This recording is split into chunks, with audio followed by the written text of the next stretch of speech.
ኦኬ የዛሬ 18 ዓመት። ኦኬ አዎ። እና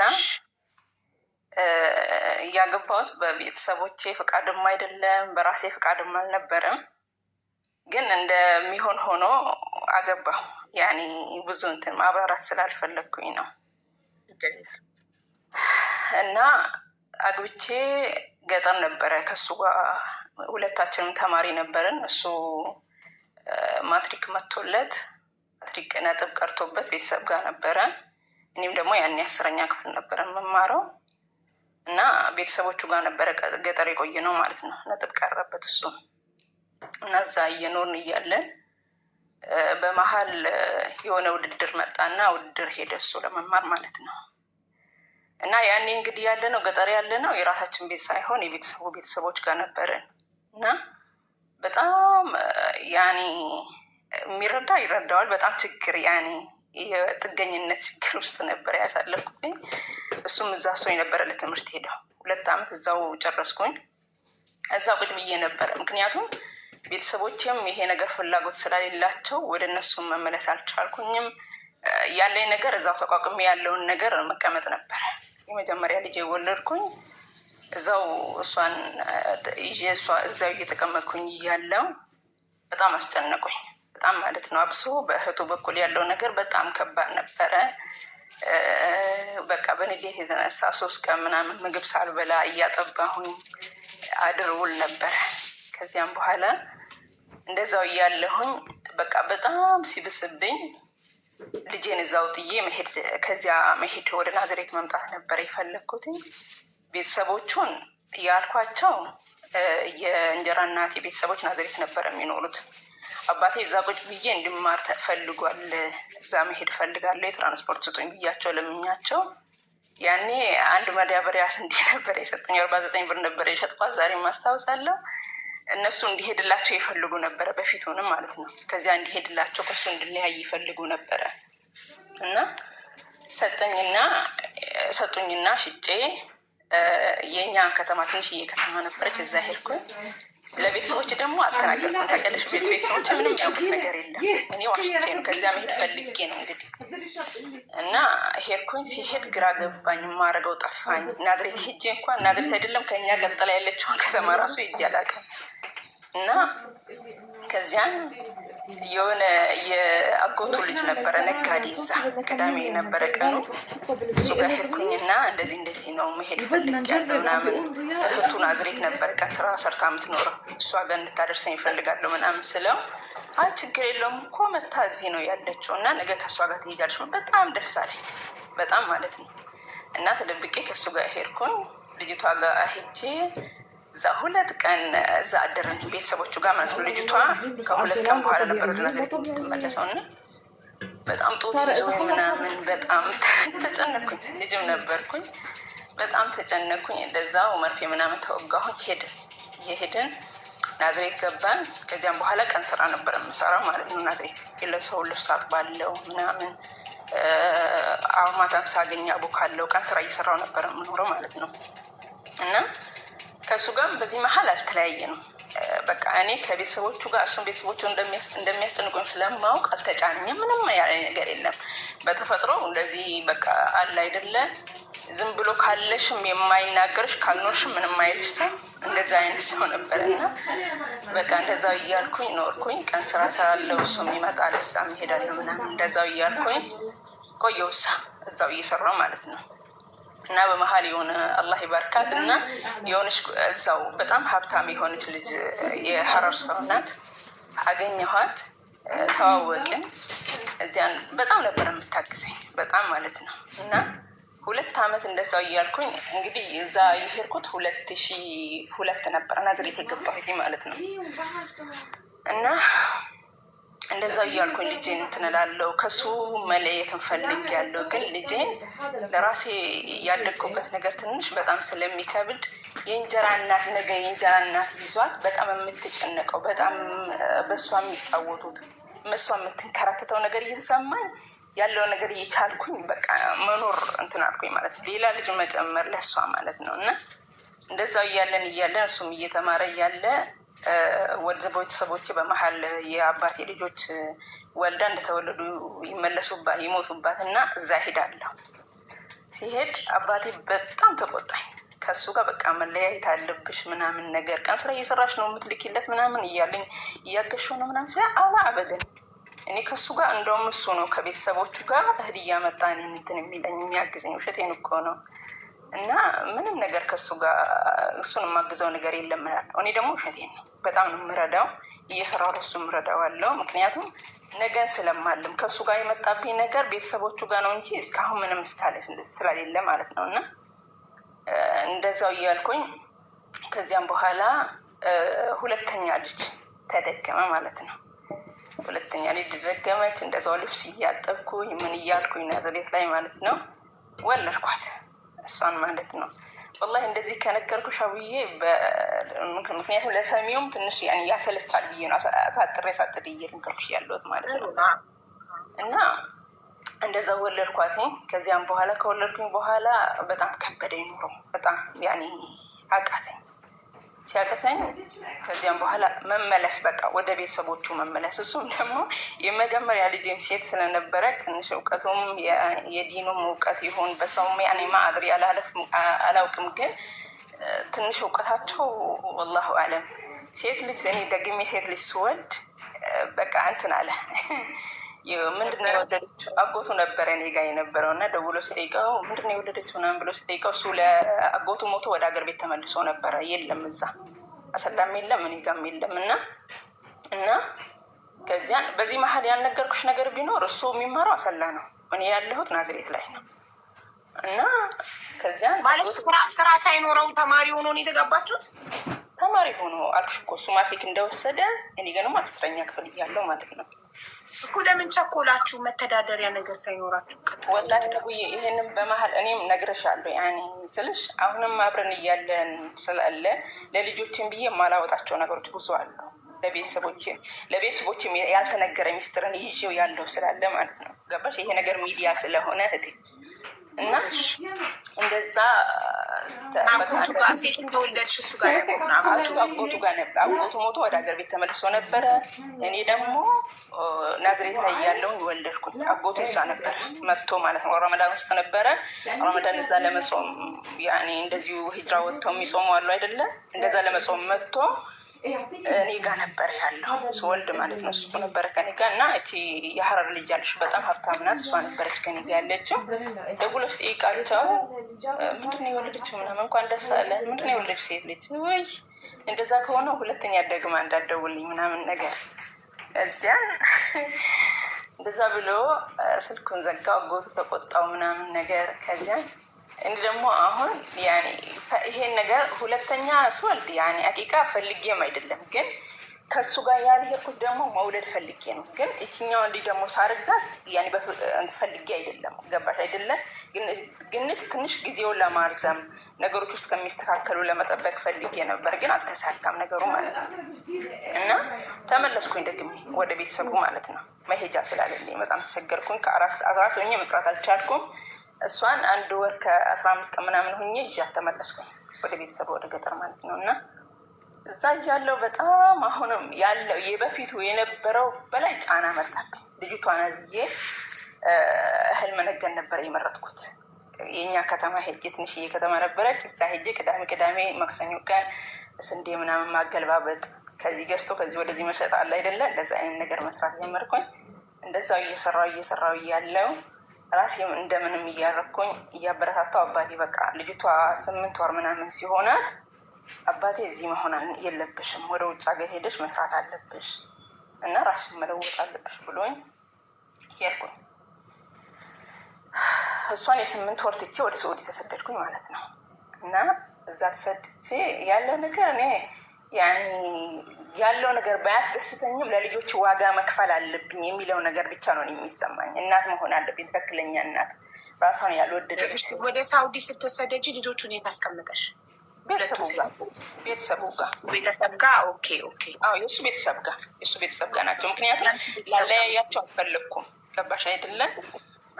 እና እንደዛ ብዬ ሄድኩኝ፣ ወደ ሳውዲ ሄድኩኝ። አልሐምዱሊላህ ነገሮች ሁሉ ተሳኩ። እሱም ምን ሄጄ በ9ኛው ቀን ነበረ የተቀጠረው ስራ ማለት ነው። እና እየሰራው እዛው ሰርቼ አልሐምዱሊላህ ወደ 2 አመት ምናምን ሰርቼ ቤት ጀምሬ ምናምን ነበረ መስራት። መሬት ገዝቼ ቤት እየሰራው ነበረ እና በመሀል ከሴቲቷ ጋር ተጋጨን እና ሴቲቷ ትኬት ቆርጣ ወደ አገር ልትመልሰኝ እና ቤቱን ደግሞ ግዴታ ወደ እነሱ ቤት አለመመለስ መጨረስ ነበረብኝ እና ለልጆቿ ማከርኳቸው እና ጠፋባቸው ከሰዎቹ ማለት ነው። 2 አመት ጨርሻለሁ እሷ ጋር 2 አመት ጨርሼ እሷ ልትመልሰኝ ስትጠፋባት፣ ከዚያም በኋላ ውጭ ላይ ሆኜ ሰራሁኝ። ቤቱን ጨረስኩኝ አልሐምዱሊላህ። በጣም አልሐምዱሊላህ ወላሂ ሀቂቃ ለመናገር ያሉን ሰዎች ቢነግሩሽ ጥሩ ነበር። በጣም ብዙ ልጆች ራሱ በእኔ እየተሸፈኑ ራሴን ጠብቄ በጣም ያኔ በሴትነት እንትን ብዬ ሰራሁኝ ገባሁኝ አልሐምዱሊላህ። ከዚያም በኋላ ስገባ ወደ ቤተሰብ ነበረ ወደ ቤቴ ነበረ እንደገባ የገባሁት ማለት ነው። እና አልሐምዱሊላህ አላህ ሁሉን ነገር ቀየረው። እየኖርን እያለን 3ኛ ልጅ ደገምኩኝ ማለት ነው። ገብቼ በአመቱ 3ኛ ልጅም ሴት ልጅ ሆነች። ከሳውዲ ስትገቢ ቀጥታ እሱ ቤት ነው የገባሽው? ቤት የሰራሁት ቤት ማለት ነው። ኦኬ የሰራሽው ቤት እሱ ገብቶ ጠበቀሽ? እናት አባቱ ቤት ነበር የሚኖረው ከነ ልጆች? አዎ እሱ እሱ የሚኖረው የእኛ ከተማ ነው የሚኖረው እና እሱ ልጆቼ ደግሞ ገጠር ናቸው ያሉት ቤተሰቦቹ ጋር ማለት ነው። እና ኮሽ ለብቻው ቤት ተከራይቶ ነበር የሚኖረው። አንቺ በሰራሽው ቤት ገብቶ ጠበቀሽ? ለመጣሽ በሰራሽው ቤት ገባ። ቤቱን ያለውን ነገር ጨራርስኩኝ እና መስታወት ምናምን አልገባበትም ነበረ። ገባሁኝ። በስንት አመት ሰራሽ ማለት ነው ቤቱ? 4 አመት ከ5 ወር 4 አመት ከ5 ወር። የሁለተኛዋ ልጅ ስትሄጂ 8 ወሯ ነበረ። ወደ 5 አመት ከምናምን ሆና ጠበቀች። ወደ 6 አመት ተጠጋ ገባሁኝ። የመጀመሪያዋ ወደ እሷ ከ2 አመት ነበር የምትበልጣት። 7 አመት ምናምን ሆኗታል። ተላልቀዋል። የሁለተኛው አበደን አታቀኝም። እንደውም ስገባ ማለት ሸሻኝ ነበር ምናምን አታቀኝም። ቤተሰቦቹን ብቻ ነበር የምታውቀው እና ስገባ ራሱ አዲሱ ቤት ገብተሽ በአመቱ ያቆምነው አዲሱ ቤት ገብተሽ የሰራሽው ቤት ሳውዲ ገብተሽ 3ኛ ልጅ አረገሽ። ወዲያው አረገዝኩኝ በአመቱ። ወንድ ልጅ ነበር የምፈልገው፣ አላህ አልፈቀደውም። ሴት ልጅ ደግሞ ሰጠኝ ማለት ነው። 3ኛ ልጅ ሰጠኝ። ከዚያም በኋላ አልሐምዱሊላህ ያኔ ጸጋውን ትቀበይ የለ ቤተሰቦቹ አይፈልጉም ነበረ። እሱም ተናደደ፣ ተበሳጨ፣ ብዙ ነገር ተፈጠረ ማለት ነው። ለምን ሴት ወለድሽ የሚለው ማለት ነው። እና ብዙ ነገር ተፈጥሮ ነበረ። አልሐምዱሊላህ እኔ ደግሞ ያኔ አላህ የሰጠውን መቀበል አለብን ብዬ እመክረዋለሁ ምናምን ነገር። ሀታ ጤነኛ ልጅ ራሱ መውለድ ትልቅ ነገር ነው። አላህ ጤነኛ ልጅ ሲሰጥሽ ራሱ ጸጋ ነው። እና ሴት ልጅ ማይፈልገው ምክንያት ወላሂ አላውቅም፣ እሱን አላውቅም፣ አላህ ነው የሚያውቀው። እና እንደዛ ከዚያም በኋላ አልሐምዱሊላህ እሷ ወደ አላህ አሳደገልኝ ወደ 3 አመት ምናምን ሲሆናት አሁንም 4ኛ ልጅ ተደገመ ማለት ነው። 4ኛ ልጅ አረገዝኩኝ። እና በዚህ መሀል ያለው ነገር ሀውዬ ያኔ ተቀምጬ አላውቅም። አልሐምዱሊላህ ያኔ ጥር አለው ያኔ ራሴ ስራ ጀመርሽ? ከሳውዲ ከገባሽ በኋላ ምን ስራ ጀመርሽ? ሽንኩርት ነበረ ከአንድ ከተማ እያመጣው እኛ ከተማ ሽንኩርትና ድንች እያመጣው ሰራ ነበረ። ጀግና።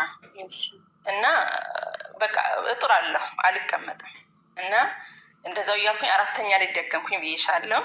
4ኛ ልጅ ደገምኩኝ። 4ኛ ልጅ ደግም እንትኑ ግዝናው በጣም ከብዶኝ ነበረ። በጣም እታመም ነበረ ምናምን ነገር በጣም ያኔ እሱ የሚለኝ መውለድሽ ሴት መውለድሽ ካልቀረ ለምንድን እንደዚህ የምትጨናነቁ ብትይው ነበር የሚሻለው ነገር ይለኛል። እኔ ግን አንድ ወንድ በወልድላቸውና ወንድሜ ቢያገኙ ጋሻቸው ነው ብሞት ራሱ አይቆጨኝም እያልኩኝ ነበረ። እናት አይደለም እና እንደዛ እያልኩኝ ሴት መውለድሽ ካልቀረ ምን አስረገዘሽ? ለምን ታረግዣለሽ?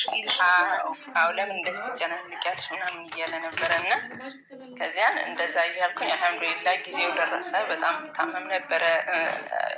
እርግዝና ላይ ያለ ነገር በጣም በጣም ከባድ ነበረ። እና በዚህ መሀል ያኔ እኔ አሁን እዚህ መሀል ላስተላልፍ የምፈልገው በአላህ ማንተማመነው ነገር ሁሉን ነገር እሱ አመጣ ብሎ ማንቀበለው ነገር ሌላ ነገር ያስከትላል ከኋላችን ማለት ነው። ገባሽ አይደለም? እና ወለድኩኝ እንደ ማንኛውም ሰው 9 ወር ደርሼ ወለድኩኝ። አመት በሰላም ነበር ያመዝኳት። ስወልዳት ልጅቷ ቢስሚላህ የስፓይናል ኮርድ ቢፊዳ የሚባል ተጠቂ ነበር ስወልዳት ማለት ነው። አራተኛዋ ልጄ ማለት ነው። እና እንደ ወለድኳት በሰላም ነበረ፣ ቤት ነበረ። ሀታ አምቡላንስ ጠርተው አምቡላንስ እስከሚመጣ ራሱ አልጠበኩኝም ነበር። ተገላገልኩኝ በመሀል ማለት ነው። ምጡ አልቆየብኝም። እና ነርሱ መጥቶ ጉልኮስ ምናምን እኔ ላይ ያርሰው እኔ ልጅቷ እንደወለድኳት ፌንት ነበረ የነቀልኩት ማለት ነው። እና ጉልኮስ አስሮልኝ ምናምን ቤት መጥቶ ነርሱ ከዚያን እንደዛው ያለው ያኔ ልጅቷ በጣም ትጮህ ነበረ። እኔ ራሴን አላውቅም፣ በዚያን ሰዓት ሰዎች ነበሩ። እና ልጅቷ በጣም ትጮህ ነበረ። ወንድ ነው እያሉ እነሱ ያሽማጥጡ ነበረ። ምክንያቱም ያን የሚፈልገው ያን ስለነበር ማለት ነው። እና ከዚያን እናቴ ተጠርታ መታ ነበረ። እናቴ ይዟት እንደዚህ ምንድነው ልጅቷ ወፍራም ስለሆነች በትከሻዋ ተይዞ ነው ምናምን የሚባል ነገር አለ አይደለ ስትወልጂ። እና እንደዛ ነው ብላ እናቴ ስታይ ልጅቷ ጀርባዋ ላይ ያበጠ ውሃ ነገር ያዘል ያበጠ ነገር አገኘች እናቴ ማለት ነው። ቶሎ ብላ ለነርሱ ነገረችው። ሲነግረው ያን የሆኑ በሞተር ወንድሜ እንትን ይል ነበረ። በሱ ይዞ ወደ ጤና ጣቢያ ሄደና ያን የሆኑ ሪፈር ተጻፈ። ያን የሆኑ ማለት ነው ከኛ ከተማ ያለች ሆስፒታል ተጻፈ። እዛ ሄድኩኝ። ያን የሆኑ ውሃ ሳልቀምስ ከቤቴ ማለት ነው እንደወለድኩኝ። ከዚያን ቀኑ ሙሉ እዛ ዋልን እስከ 8 ሰዓት ከኛ ከተማ ያለችው ሆስፒታል ዋልኩኝ። ከዚያን እሱ ደግሞ ወደ ናዝሬት ሪፈር አለኝ ማለት ነው። ናዝሬት ለ2 ወር እዛ ቆየሁ ማለት ነው። ልጅቷ እስከምትታከም ድረስ ማለት ነው። እና በተወልዳ በ21ኛዋ ቀን የመጀመሪያ ኦፕራሲዮን ተደረገች ማለት ነው። ወገቧን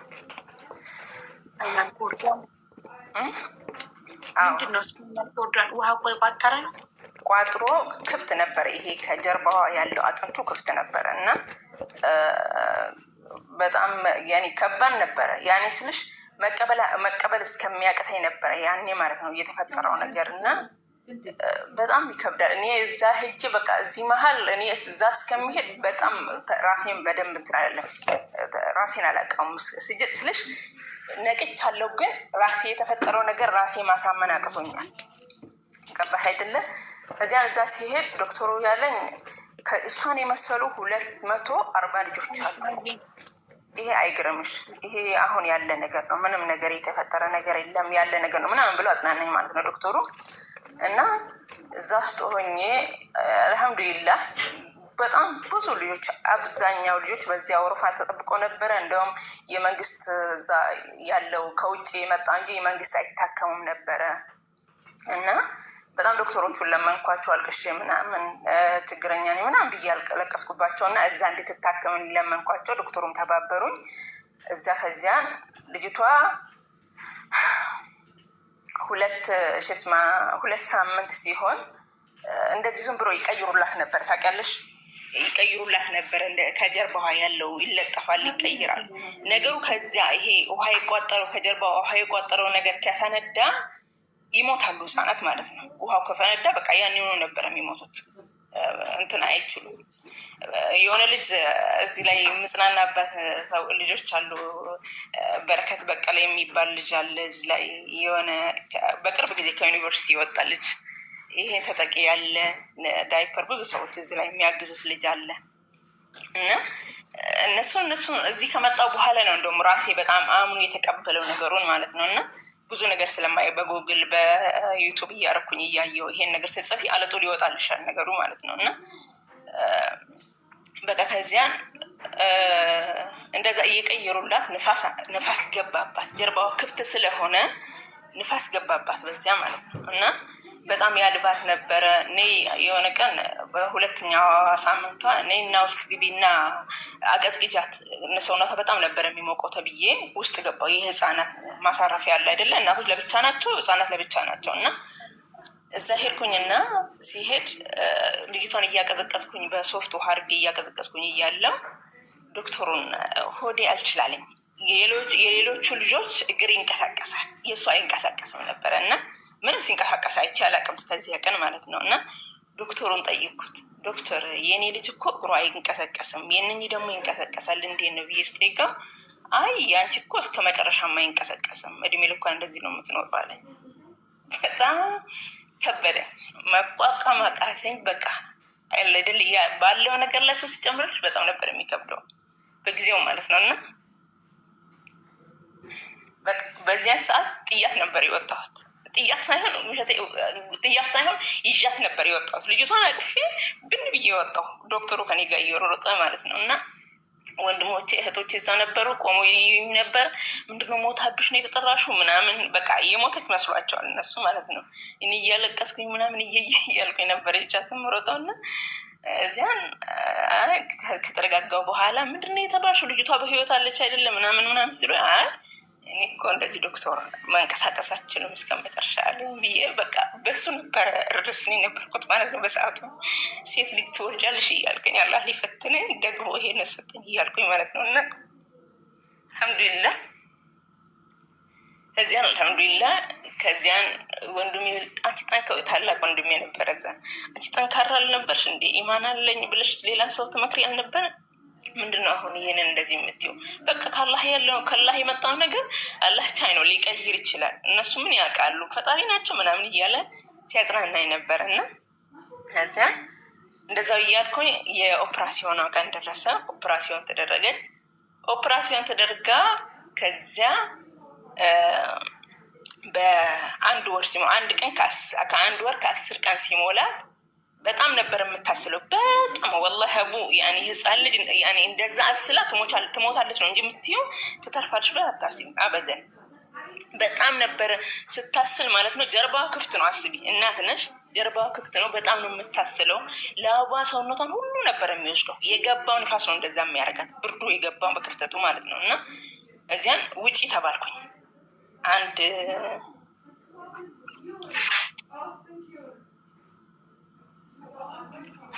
ተደውለባት ስልክ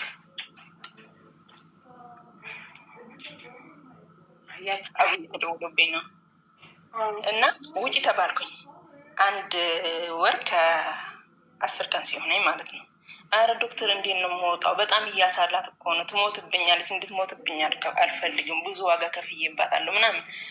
ባክሽን ውጪ በቃ ከዚህ በላይ እዚህ መቆየት የለባትም። ያለው ደንብ ይሄን አንድ ወር ነበረ። እንዲሁም አዝነንልሽ ነው ስፌቱ የተሰፋችው ስፌት ቀዳዳው አልተደፈነም ነበረ፣ ውሃ ያፈስ ነበረ በክሩ በኩል ማለት ነው። እና ለሱ ብለን ነበር ያዘንልሽ። በቃ አይቻልም ተባልኩኝ። ውሃው ያፈስ ነበረ፣ ያንም አልተዘጋም ነበረ ማለት ነው። በቀዳዳው ውሃው በጣም እንትን ይል ነበረ። ከዚያ በቃ ውጪ ተባልኩኝ፣ ተገደድኩኝ፣ ወጣሁኝ።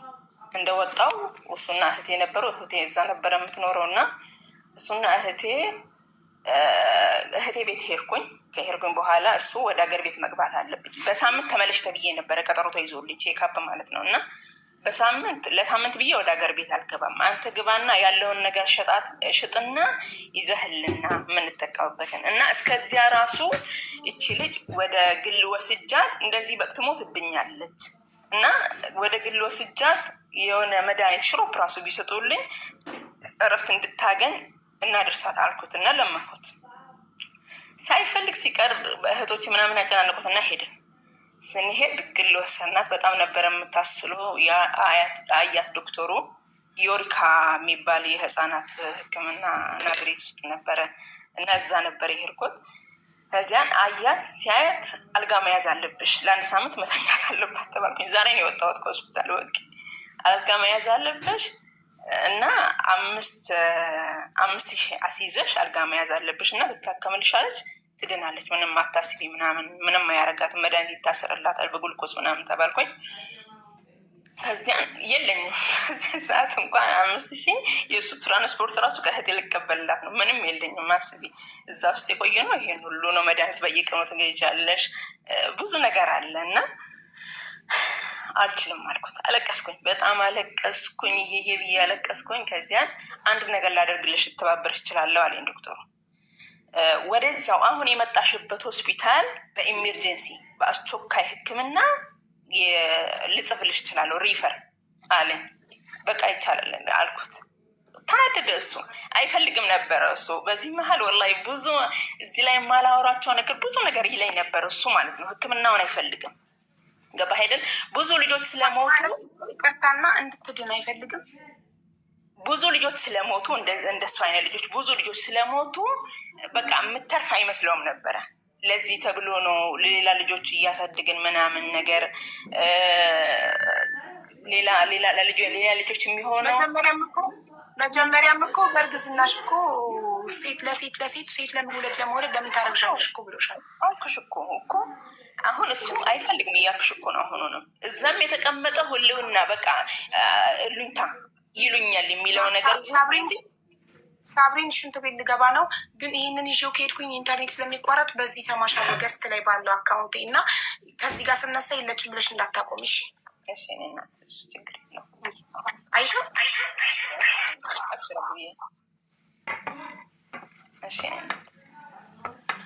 እና እዛ አሁን ጻፍልኝ አልኩኝ፣ ጻፈልኝ። ከዚያን ሲጽፍልኝ ተመልሼ አሁን የመጣሁበት ሆስፒታል ተመለስኩኝ ማለት ነው። እዛ ተመለስኩኝ፣ በኤመርጀንሲ ገባሁኝ። ስገባ እንደ አዲስ ማለት ነው፣ እንደ አዲስ ተመዘገበች። ግን ያለው ዶክመንቶች እዛ ውስጥ ስለነበሩ ዶክመንቶቹን አወጡላት፣ ሰጡኝ። እዛ ሕክምና ጀመረች። አሁንም ለ28 ቀን እዛ ውስጥ ቆምን ማለት ነው። ቆየን፣ እዛ ውስጥ ቆየን። ስፌቱም ቶሎ ስፌቱ የማይደፈን ከሆነ አሁንም ለውጥ አይኖረውም ተባልኩኝ። እዛው ቆየው ማለት ነው። ለ28 ቀን እዛ ውስጥ ቆየሁኝ። ከዚያን ከቆየሁ በኋላ አልሐምዱሊላህ ስፌቱም ተደፈነልኝ። ልጅቷም ተሻላት በሰጧት መድኃኒት ማለት ነው። ወጣሁኝ፣ ገባሁኝ። እንግዲህ አሁን ከገባ በኋላ ወደ ሀገር ቤት ተሸኘሁኝ ማለት ነው። ከገባ በኋላ በየ3 ወሩ ተመላልሰሽ እሷን ቼክ ማስደረግ አለብሽ። ምክንያቱም ከ6 ወር በኋላ ወይንም ደግሞ ከአመት በኋላ ተመልሳ ድጋሜ ይሄ ክፍቱ ቦታ አጥንቷም ክፍት ነው፣ ስጋውም ደግሞ ውሃው ከላዩ ላይ ተፈሶ ብቻ ነው የተሰፋው። ቆዳው ብቻ ነው ተመልሶ የተሰፋው እንጂ ክፍተቱ እንዳለ ነው ያለው ማለት ነው። እና እች ልጅ ለወደፊት ሽንቷንም በቃ ያለ ነገር መቆጣጠር አትችልም ራሷን። እና መመላለስ አለብሽ፣ ቼክአፕ ማስደረግ አለብሽ። እንኩላሊቷ ላይ ኢንፌክሽን ሊኖርባት ይችላል እና ላዚም መመላለስ አለብኝ ስለተባልኩኝ ገባሁኝ። በየ3 ወሩ እየተመላለስኩኝ በየ3 ወሩ አሳየት ነበር። ወላሂ ለዚህም በጣም ያለው ነገር እናቶች የሆናችሁ ታውቃላችሁ ይህን ነገር በጣም በቃ አሁን እኔ እሷ የሆነ እንደተጎዳችብኝ እሷን ሰው በቃ የሆነ አለ አይደለ ከሌላ ልጆች እንትን ብዬ ነበር ማየት እና ከዚያን እንደዛው እያመላለስኳት እህል እየሸጥኩኝ ከብት እየሸጥኩኝ ያለውን ነገር እየሸጥኩኝ ከእሱ አላማክርም ነበር። ምክንያቱም ያለው ነገር እኔ ጋር ያለው ነገር እና እሱ ጋር ያለው ነገር በጣም ነው የሚለያየው እና እኔ ምንም ሆና እንድትድንልኝ ነበር የምፈልገው እና እንደዛው ነበር የምመላለሰው። ከዚያ ወላሂ እንደዛ እየሄድኩኝ 1 አመት ከ8 ወር እንደዛ ሄድኩኝ ማለት ነው። 1 አመት ከ8 ወር በየ3 ወሩ እያመላለስኳት ማለት ነው። በየ3 ወሩ እያመላለስኳት እንደዛው ሄድኩኝ። ከዚያን በቃ እነሱ ሲሄድ ምንም ሌላ ለውጥ የለም የሚያዩት በቃ እየዳነ ነው ምናምን ነገር በቃ ይሄ ሲድን ትንሽ እሷም ስትጠነክር ተመልሶ ሌላ ኦፕራሲዮን እንደሚደረግ ነበር የሚነግሩኝ ማለት ነው። እና እንደዛው እያልኩኝ ከዚያን 1 አመት ከ8 ወር ከሄድኩኝ በኋላ በቃ ምንም ለውጥ ለማያደርጉልኝ ነገር ለምን እዚህ የማይደርሳለሁ ብዬ እግሯም ስለማይንቀሳቀስ እንደዛው እንደነበረች ስላለች ይሄ እግሯ የሆነ እንደዚህ ቁጭ ብዬ ቲቪ እያየው ቤት ውስጥ የሆነ ዶክተር ታደሳ ሲዳ የሚባል ናዝሬት የነርቭ ሕክምና ነበረ እና ለምን እሱ ጋር ወስጄ አላሳያትም? እግሯን ነርቭ የሚሆን ከሆነ ይሄ ነገር ያልታወቀ ነገር ነው። ምክንያቱም ሌላ ልጆች እንደዚህ ሆነው ተጠቅተው ስላላየው እዛ አገር ውስጥ ማለት ነው የተለየ ነገር ሆነብኝ። እንደተወለደች የማትንቀሳቀስ ሳያት ማለት ነው ለእኔ አዲስ ነገር ሆነብኝ እና ከብት ሽጬ ሄድኩኝ ናዝሬት ማለት ነው። ሰውየውም ናዝሬት ነበረ። ሄድኩኝ። ሲሄድ እዚያን አያትና በጣም ተቆጣኝ። ከእህቴ ጋር ነበር የወሰድኳት። ተቆጣኝ። እስከ ዛሬ ምን እየጠበቅሽ ነበረ ምናምን ነገር አለኝ። ተቆጣኝ። ናዝሬት አዲስ አበባ ሄደሽ ሲቲ ስካን ማስነሳት አለብሽ፣ ጭንቅላቷን መታየት አለባት። ጭንቅላቷ እየተለቀ ነበረ ታውቂያለሽ። ምክንያቱም ይሄ በስፓይናል ኮርዱ ወደ ጭንቅላታችንና ወደ ሰውነታችን የሚተላለፈው ውሃ አይተላለፍም። የሷ ክፍት ስላለ አጥንቷ ስለማይገጣጠም ማለት ነው። ገባሽ አይደለ? ጭንቅላቷ እየተለቀ ነው የሚሄደው እና እዚያን ልትገያት ነው የምትፈልጊው ምናምን ነገር። አሁን አዲስ አበባ ሄደ ሲቲ ስካን ማሳየት አለብሽ ተባልኩኝ። እሺ አልኩኝ። አዲስ አበባ ከእህቴ ጋር ሄድን። አላህ ይባርካት። ብዙ ከኔ ጋር ከአባቷ በላይ ከኔ ጋር ተጨንቀዋል እነሱ ማለት ነው። እና ሄድኩኝ። እዛ ሲሄድ ልጅቷ እንቅልፍ ካልወሰዳት ወላሂ አንዳንድ ጊዜ ፈተና ሲበዛብሽ እኮ በጣም ነው የሚከብደው። ልጅቷ እንቅልፍ ካልወሰዳት ሲቲ ስካን ውስጥ መግባት አይቻልም ተባልኩ። እዚያን ልጅቷ ቀኑ ሙሉ እዛ እንውላለን። ተኛች ብለን እና ስናስገባት እሱ ይንቀሳቀሳል ታውቂያለሽ። ማሽኑ ሲንቀሳቀስ ቶሎ ብላ ትነሳለች። ሲንተና አውጫት ትባላለህ። አወጣታለሁ። ማታ ሄዳለሁ። ማለትም እዛ እናድራለን። እሷ ሲንቀሳቀስ ታወጣለች። አውጣት ትባላለሁ። አወጣታለሁ ማለት ነው። አለጦር እንደዛ ይሁን 3 ቀን ለዚህ እስከ 3 ቀን እዛ እየከፈልኩኝ ሆቴል ይዘን ማለት ነው 1000 እዛ ቅርብ ያለ 1500 እየከፈልን እዛ ቆየን ማለት ነው። ቆየን። እዚያን እንደምንም ተነሳች። ጭንቅላቷን ለብቻ አንድ ላይ ነበር መነሳት ያለባት። ጭንቅላቷን ለብቻ ደግሞ ጀርባዋንም ደግሞ ለብቻ ነበር የተነሳችው ማለት ነው። በእንቅልፏ የተነሳ ማለት ነው ስላልጨረሰች እሷ። እንደዛ ስመለስ ውጤቱን ይዤ ወደ ናዝሬት ስመለስ እና ለዶክተሩ ሳሳየው ዶክተሩ ምንድን ነው ያለኝ? ተቆጣ ማለት ነው። በጣም ተቆጣ። አስቆይተሽባት ነው ምናምን ነገር እስከዛሬ እንዴት እናት ሆነሽ አታስቢም?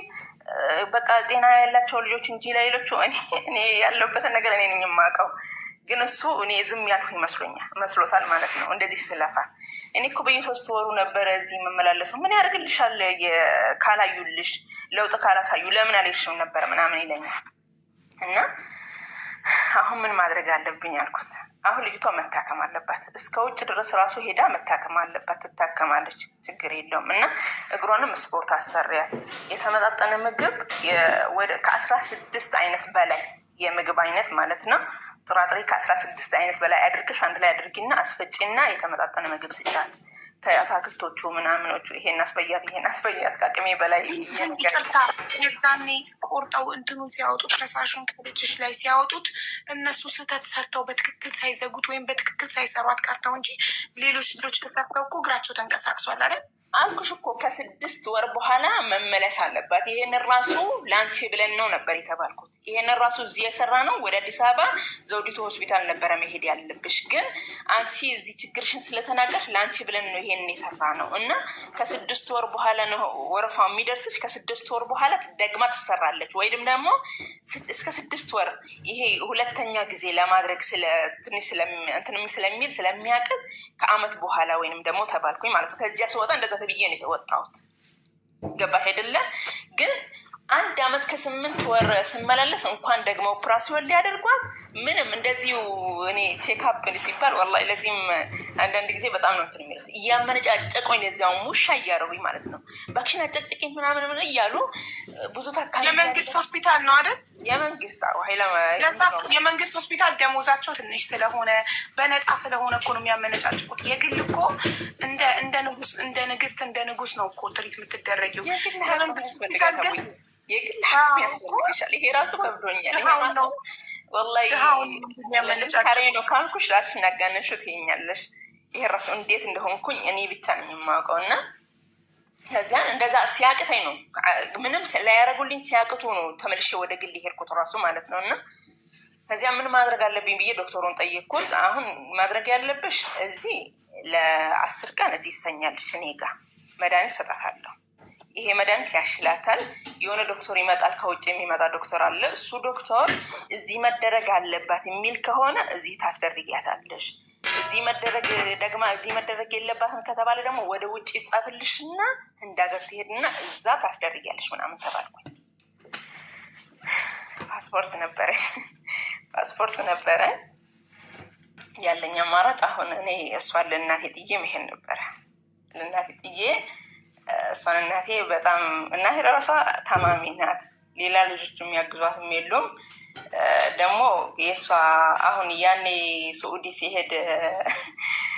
ሲሄድ መሳቅ እንጂ ሌላ ነገር ስላለ ነው የምስቀው። በመሀል ስዑዲ ሲሄድ በ8 ወሯ የጣልኳት ልጅ ደግሞ አይንናስ የሰው አይን ሆኖባት ይጥላታል። ሲነሳበት ውር ነው የሚያደርጋት። እሷ ራሱ ሌላ ሰው ነው የሚያስፈልጋት።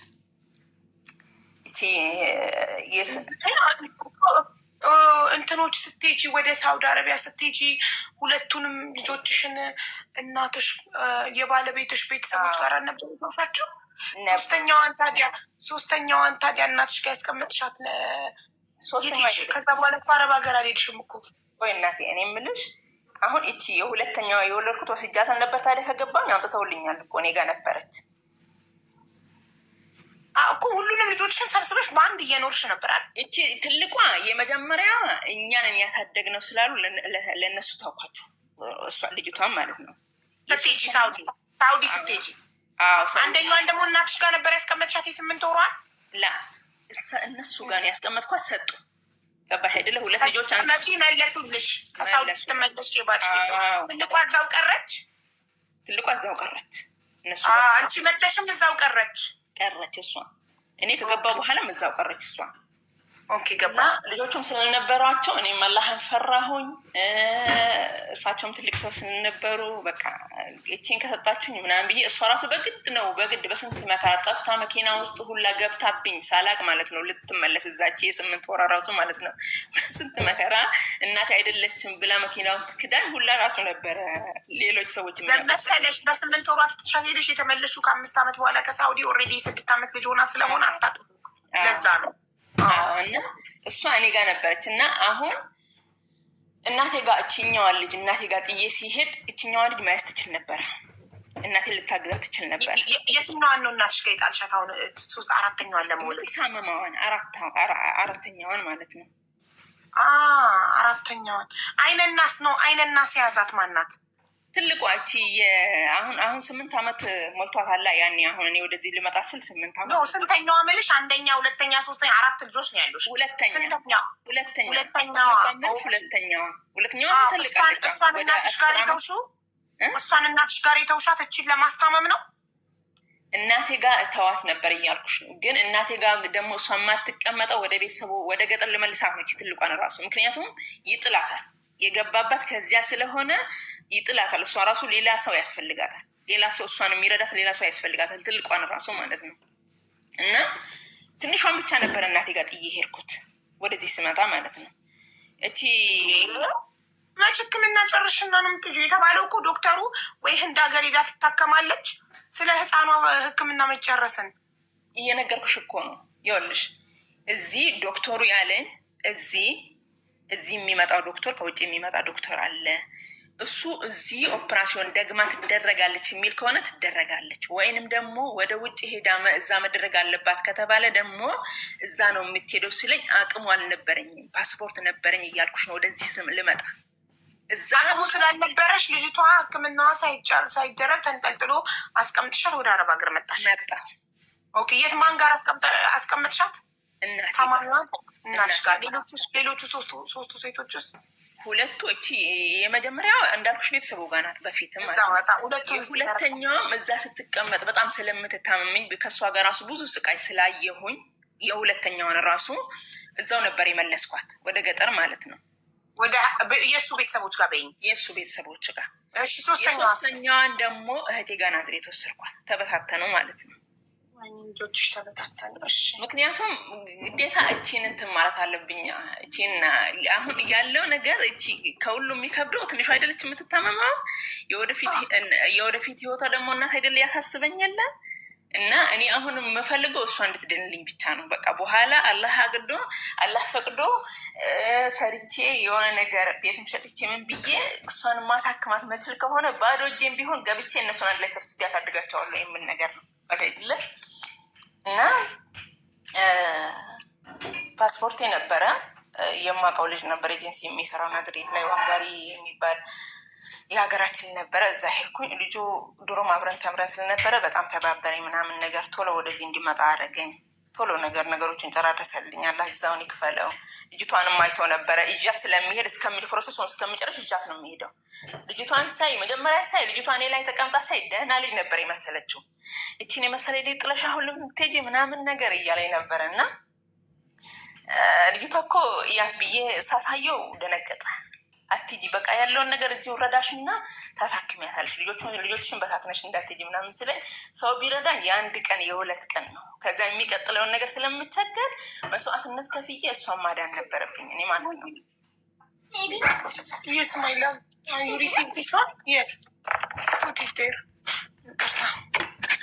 እና one by one maybe he will bring separately. Yeah, maybe he go to bring okay. እና ከዚያም በኋላ መጣሁኝ ወደዚህ ማለት ነው። ፕሮሰሱ ልጁ ጨረሰልኝ። በዚያ መጣሁኝ ወደዚህ። ስመጣ የበለጠ እዚህ ደግሞ ሌላ ጣጣ ማለት ነው። እና እኔ እንደመጣው ትልቋ ልጅ የሚጥላት ነገር ተነሳባት እየተባልኩኝ ይደወልልኝ ነበረ። በቃ ብዙ በቃ ጭንቀት የሚል ነገር ብቻ ነበር የሚደወልልሽ ከባልሽ ቤተሰብ ልጅቷ የሚጥል በሽታ አለባት። ሁለተኛዋ ልጅሽ በቁጥር ነው እሺ የምንለያቸው። አራቱም ከ1 እስከ 4 ሴት ስለሆኑ ሁለተኛዋ ልጅሽ እሺ። ባለቤትሽ አንቺ እዛ እሱ ብቻውን ሊኖር ነው? አንቺ ልጆቹን እዚህ እዛ ያረግሻቸው? እሱስ የት ሊኖር? አንቺ በሰራሽ እሱን ከነሽ ተዩ። አሁን የሚጨንቀኝ ለማወቅ እኮ ነው የት እንደሚኖረው። የሚኖረው ብቻውን ነው። ተከራይቶ ወይስ አንቺ ሳውዲ አረቢያ 5 ዓመት ሰርተሽ በሰራሽ ቤት? የሰራሁት ቤት ውስጥ ነው ያለው። ኦኬ። ሰራተኛ ቀጠርሽለት ወይስ ብቻውን ራሱ ያጸዳል ያበስላል? እኔ እሱ አይጨንቀኝም በዚያን ሰዓት ያልኩሽ። እኔ አሁን ልጆች የራሱ ጤና ያላቸው ልጆች የራሱ አያሳስበኝም ነበር በዚያን ሰዓት ያለ ነገር። አሁን እሱ እንደምንም ኖረ። እኔ የሚያሳስበኝ ነገር የትንሿና የወደፊት ነገር የምኖርበት ከእሷ ጋር የምጨነቀው ነገር ነው እያስጨነቀኝ ያለው። ገባሽ አይደለም? እና ስመጣ ያኔ ብዙም እንደዚህ በመግባባት አይደለም የመጣሁት ከሱ ከራሱ ማለት ነው። እና መጣሁኝ። ስመጣ እዚህ ሌላ መከራ፣ ስራ ጠፋ ነበረ፣ ስራ የለም። በመጣሁበት ሰዓት ዛሬ ትገቢያለሽ፣ ታጸጃለሽ፣ ትወጫለሽ፣ 15 ቀን ትሰሪያለሽ፣ ትወጫለሽ። የምትሰሪውን የሚወስዱ የቢሮዎቹ ሰዎች። በጣም ብዙ ጭንቅ፣ እስከ 4 ወር ብዙ ጭንቅ አሳለፍኩኝ ማለት ነው። እዚህ አሳለፍኩኝ። ልጆቹ በጣም ይረዱኝ ነበረ። በጣም የሚያውቁኝ ልጆች፣ የሀገርም ልጆች ነበሩ፣ ሰርተው የሚመለሱ ልጆች ነበሩ። ወላሂ በጣም ይረዱኝ ነበረ። እዚህም ያሉ ልጆች አሉ፣ የሀገራችን ልጆች በጣም ወላሂ ብር አሰባስበው ራሱ ይላኩልኝ አሉ። አላህ ጀዛቸውን ይክፈላቸው። አሁንም የሚያዳምጡ ሊሆኑ ይችላሉ። እና በጣም የሚረዱኝ ልጆች ነበሩ። እና እንደዛ ብዬ የሆነ ቤት ገባሁኝ። 1 ዓመት ሰራሁኝ። 1 ዓመት ሰርቼ ከሴቲቷ ጋር ተጣላን ማለት ነው። እኔ በጣም እበሳጭ ነበር ሀቂቃ ለመናገር። ከሰዎቹም በላይ እኔ በጣም ነበር የምበሳጨው። አለቅሳለሁ፣ እበሳጫለሁ።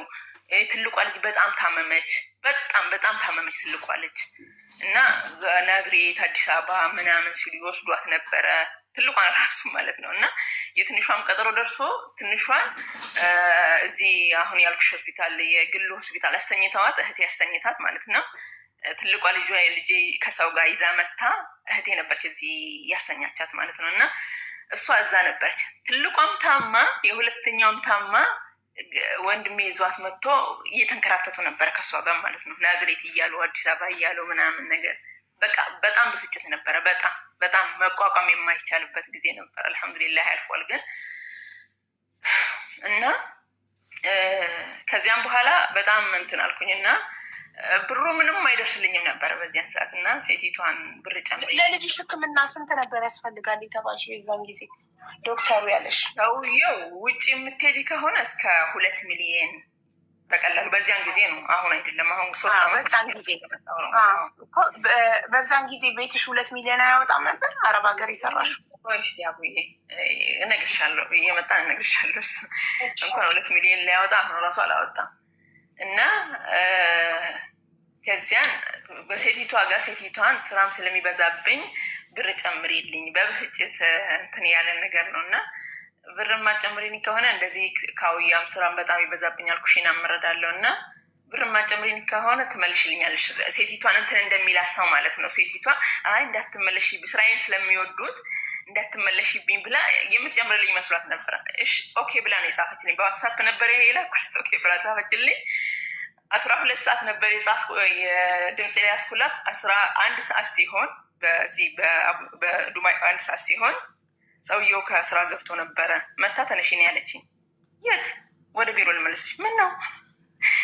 አይ በቃ ብር ካልጨመርሽልኝ ብር ጨምሪልኝ፣ ስራ ከብዶኛል፣ ብር ካልጨመርሽልኝ ትመልሽልኝ አልሻላሽኝም ምናምን ስትለኝ የምናገረው ግራ ገባኝ።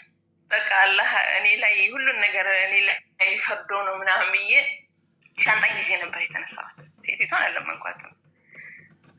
እዛ ተመለስኩኝ። ከባሰ ይምጣ እዛ መንከራተት በቃ ቢሮ መሄድ፣ ከቢሮ ወደ ቤት ስራ መሄድ፣ ከስራ 15 ቀን ሰርተሽ 1 ወር ሰርተሽ ያኔ ስራ ቦታ የተለያዩ ነገሮች ያጋጥሙኛል። የተለያዩ በቃ የሆነ የሴቶች መፈተን የሚባለው ነገር ያጋጥሙኛል። እመለሳለሁ። ትግስት አጣው በጣም በቃ የመጨረሻ ጊዜ ወላሂ ያልኩኝ አላህ ያኔ ይሄን አሁን ያኔ ወደ ሀገር ቤት መግባት አለብኝ በቃ ብዬ አሳጥራለሁ። ኢንሻአላህ ወደ ሀገር ቤት እመለሳለሁ። አብሪን ኮመንታት ሀሳብሽ ይሰረቃል። ወደ ግድግዳ ጣራ እያየሽ አሁን እና በቃ እመለሳለሁ ብዬ እንትን አልኩኝ ማለት ነው። እመለሳለሁ ብዬ አሰመርኩበትና ልጁ መጥቶ ነበር። ሀገር ቤት ላይ ያለው ኤጀንሲ እዚህ የሚሰራው ወንድሙ ነው መጥቶ ነበር እና ከዚያ ለልጁ ነገርኩት። ልጁ እንደዚህ ነው በቃ የሚረባም ስራ የማያስገቡኝም። ስመጣም ደግሞ እኔ የምሰራውን ብር እነሱ ናቸው የሚወስዱት። ልጄን ታውቃታለህ ምን እንደሆነች እና እነሱ ራሱ እኔን መርዳት ያለባቸው የሰራሁትን ብር ራሱ እየወሰዱ ለምበላው ነገር ራሱ ልጆቹ ናቸው የሚረዱኝ ብዬ ልጁ ላይ ያለቀስኩኝ። ተቆጣቸው ምናምን ነገር ደህና ስራ አስገባት ምናምን ተባልኩኝ። አልሐምዱሊላህ እዚህ ቤት ገባው ማለት ነው። አሁን እዚህ ቤት ከገባው 1 ዓመት ከ7 ወር ምናምን እንደዚህ ሆኖኛል እና እዚህ ገባሁኝ። አልሐምዱሊላህ እዚህ ከገባው ደግሞ በጣም የተረጋጋ ሰዎች ናቸው። እኔ ያልረጋጋ እንጂ እነሱ የተረጋጉ ሰዎች ናቸው። እና መጥቼ እዚህ የዛሬ አመት እዚህ ምንም ሕክምና አይቻልም እና ወደ አዲስ አበባ ሪፈር ትደረግና ከአዲስ አበባ ይጻፍላችሁ ተባለ። ወንድሜና እህቴ ነበር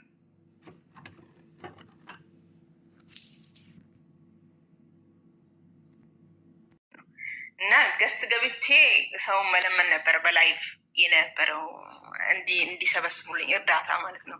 ልጆቹ አብረን ቁርአን የምንቀራው በግሩፕ ላይ ያሉ ልጆች ትንሽ ያኔ ረድተውኛል እና ገስት ገብቼ ለአንቺ ግን ብዙ ጊዜ ልክ የነበረ ቢዚ ስለሆንሽ ያኔ በዚያ ሰዓት እርዳታን ታሰባስቢ ነበረ። እንደ አሁን ሰው በዝቶ ምናምን አልነበረም እና በጣም ሰው በዝቶ ስለነበረ አንቺ ጋር ቻንስ አላገኘውም። እንትና ጋር አግኝቼ ነበረ፣ ማኪ የምትባል ይቺ ኦሮሞ ልጅ ጋር አግኝቼ ነበረ። ልጅቷ በቃ የሚጽፉልሽን ነገር አምጪና የሚጽፉልሽን ወረቀት ከዚያ ስንት የሚባለው ወረቀቱን አምጪና ችግር የለውም እናሰባስባለን። እዚህ ላይ ያሉትን ፌመሶችን ሁሉ አነጋግርልሽና አሰባስብልሻለሁ ችግር የለውም አለች። ከዚያም በኋላ ወንድሜ ይዟት ሄደ። ከዚያ ይዟት ሲሄዱ አሁን ያለው እዛ ያለው ዶክተር ደግሞ ያለው ያኔ የተጻፈበት ሪፈር የተጻፈበት ሆስፒታል ያሏቸው ይሄ የሚቻለው ከ6 ዓመት በኋላ ነው። ልጅቷ አሁን ገና 3 ዓመት የዛሬ ዓመት ነው 3 ዓመቷ ነበረ 3 ዓመት ነው እና ከ6 ዓመት በኋላ ካልሆነ በስተቀር ልጅቷን ልትገሉ ካልፈለጋቸው አሁን ደግሞ ኦፕራሲዮን አይቻልም። በዚህ ዓመት ህፃኗና 2 ኦፕራሲዮን አይቻልም እና ከ6 ዓመት በኋላ ነው መሆን ያለበት ተባለ ወንድሜ ማለት ነው። እና አሁን ወንድሜ እኔ እንደዛ አላለኝም ያለበትንም ስለሚያውቅ እንደዛ አላለኝም እና በቃ ችግር የለውም እናሳክማለን ትንሽ ቆይተን ተመልሱ ብሎናል ምናምን ብሎ ነገረኝ። ወላሂ እኔ ችግር የለብኝም ወንድሜ፣ ንገረኝ ያሉህን ነገር። አይ መታከም ራሱ አችልም፣ ውጭ ሀገር ራሱ ብትሄድ ለውጥ የላትም፣ ምንም ነገር ቢበላ ራሱ እኔ ችለዋለሁ፣ አላህ ያመጣው ነገር ስለሆነ ችለዋለሁ፣ ችግር የለውም እና ንገረኝ አልኩት። ትቋቋሚያለሽ? አዎ እቋቋማለሁ። አይ በጨረሻ እኮ አይቻልም ተባልኩኝ። ምንም ይሄ ለውጥ አያመጣም። ለውጥ ቢያመጣ ራሱ ልክ በረከት በቀለ ያዳመጡ ልጆች ካሉ እዚህ ስር የሚቻል ራሱ ከ60% ያኔ 60% ከመቶ 60% ይድናሉ። 60% ደግሞ ያኔ 40% ደግሞ የማይድኑ ናቸው እና ይህን ያህል ተስፋ ያለው ነገርም አይደለም። ቢሆንም ደግሞ በህፃንነቱ አይደለም፣ ጠንክራ ትልቅ ሆና ራሷን ችላ ራሷን አውቃ ምናምን ካልሆነ በስተቀር አይሆንም ተብያለሁ አለ ወንድሜ። አይ አልሐምዱሊላህ ችግር የለውም በቃ አላህ ፈቅዶ ነው ያደረገው። ፈቅዶ ያደረገውን ነገር ደግሞ እኔ መቀበል አለብኝ የሚለውን ተቀበልኩኝ። ተውኩኝ ማለት ነው። ተስፋ ቆርጬ ተውኩኝ። አሁን እሷ ያኔ ልጅቷ ያኔ አልሐምዱሊላህ ባለችበት ነገር ጥሩ ቢሆንም ይሄ ያለው ውሃ ክፍት ያለው ውሃ እንትን ይላል። ውሃው እዛ ቀዳዳው የማይሸፈን ከሆነ በሌላ ቦታ ይወጣል። ገባህ አይደለም? እንደዛ እየቻልኩኝ እያለው በተፋዋ ላይ ተመልሶ ወጣ ውሃው ማለት ነው። አበጠ፣ ውሃ ቋጠረ። ልክ ለምሳሌ ውሃ እንዴት ብዬ ልንገርሽ? ውሃ የፈላ ውሃ እጅሽ ላይ ሲፈስ እንዴት ነው ያብጥና ውሃ ይቋጥር የለ? እንደዛ ይሄ መቀመጫዋ ላይ በሁለቱም መቀመጫዋ ላይ ውሃ ቋጠረ። አስቢው፣ ወገቧ ያበጠ ነው፣ የተሰፋ ነው፣ መተኛት አችልም።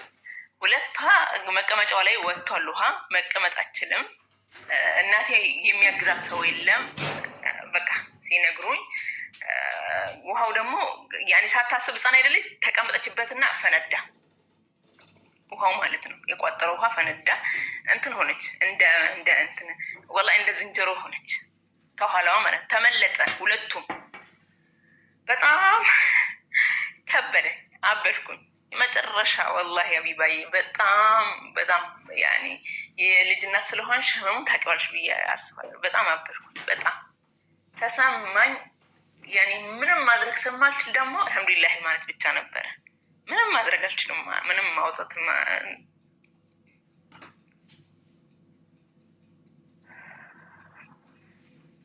እና አልሐምዱሊላህ እያልኩኝ እንደዛው እያሳከምኳት ምናምን እያልኩኝ በመሀል ያችን ትታመማለች እንደዛው እያልኩኝ አልሐምዱሊላህ እስከ ዛሬ ቆይቻለሁ። ግን በዚህ መሀል እናቴ የምትኖረው ክራይ ቤት ውስጥ ነው ታውቂያለሽ። በቅርብ ጊዜ ደግሞ የመዳ እሱ ትንሽ ሲሻለት እና እሷ እንትን ሲላት ደግሞ ዳይፐር የምሰራው ነገር ከዳይፐር እና ከሌላኛው ልጆች ትምህርት ላይ አያልፍም። አሁን እዚህ ግል ነው ማስተማራት ናዝሬት ያለችውን ራሱ ማለት ነው። እና ራሷን መቆጣጠር አችልም። ትንሿ ማለት ነው ትንሿ የአራተኛዋ ራሷን መቆጣጠር ስልሽ ያኔ በፈለገችው ጊዜ አይደለም የሚሆነው ነገር የሚሆነው ማለት ነው። ሽንት ቤት የምትጠቀመው እና ሳታውቅ ነው ሁሉን ነገር። ገባሽ አይደለም? ክፍት ስለሆነ ከኋላ ያለው ማለት ነው። በዛ ላይ መንቀሳቀስ አችልም። ሁለቱ እግሯ አይንቀሳቀስም። በተቀመጠችበት ነው። እና እናቴ ያኔ ክራይ ቤት ውስጥ ነው ያለችው። አሁን ደግሞ እሷ የመጀመሪያው ያለችበት ቤት ውስጥ አስወጧት፣ እናቴን ማለት ነው። እና አስወጧት። ለምን? ሰውየው ልገባበት እፈልጋለሁ ብሎ አስወጣት ከቤቱ ማለት ነው።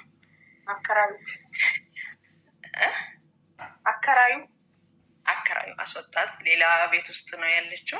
እሱም ቤት ደግሞ እሷን ለማውጣት ሰው ጋር ራሱ እሷን ያኔ ሰው ጋር ጥላ አንድ ትንሽዬ ልጅ ነበረች። የሚገርምሽ ነገር ደግሞ ትንሽዬ ልጅ በጣም የምትወዳት የ7 ዓመት ልጅ ነበረች። እሷ ጋር የምትውለው ቀኑ ሙሉ ማለት ነው። አትማርም ምናምን ትንሽ የቤተሰቧ እንትን ስላለላቸው ልጅቷ ጋር ነው የምትውለው ቀኑ ሙሉ። እናቴ ውሃ ስትፈልግ የሆነ ነገር ከሱቅ የሆነ ነገር ልገዛ ስትሄድ እነሱን ሁለቱን ነበር አንድ ላይ ጥላ የምትሄደው።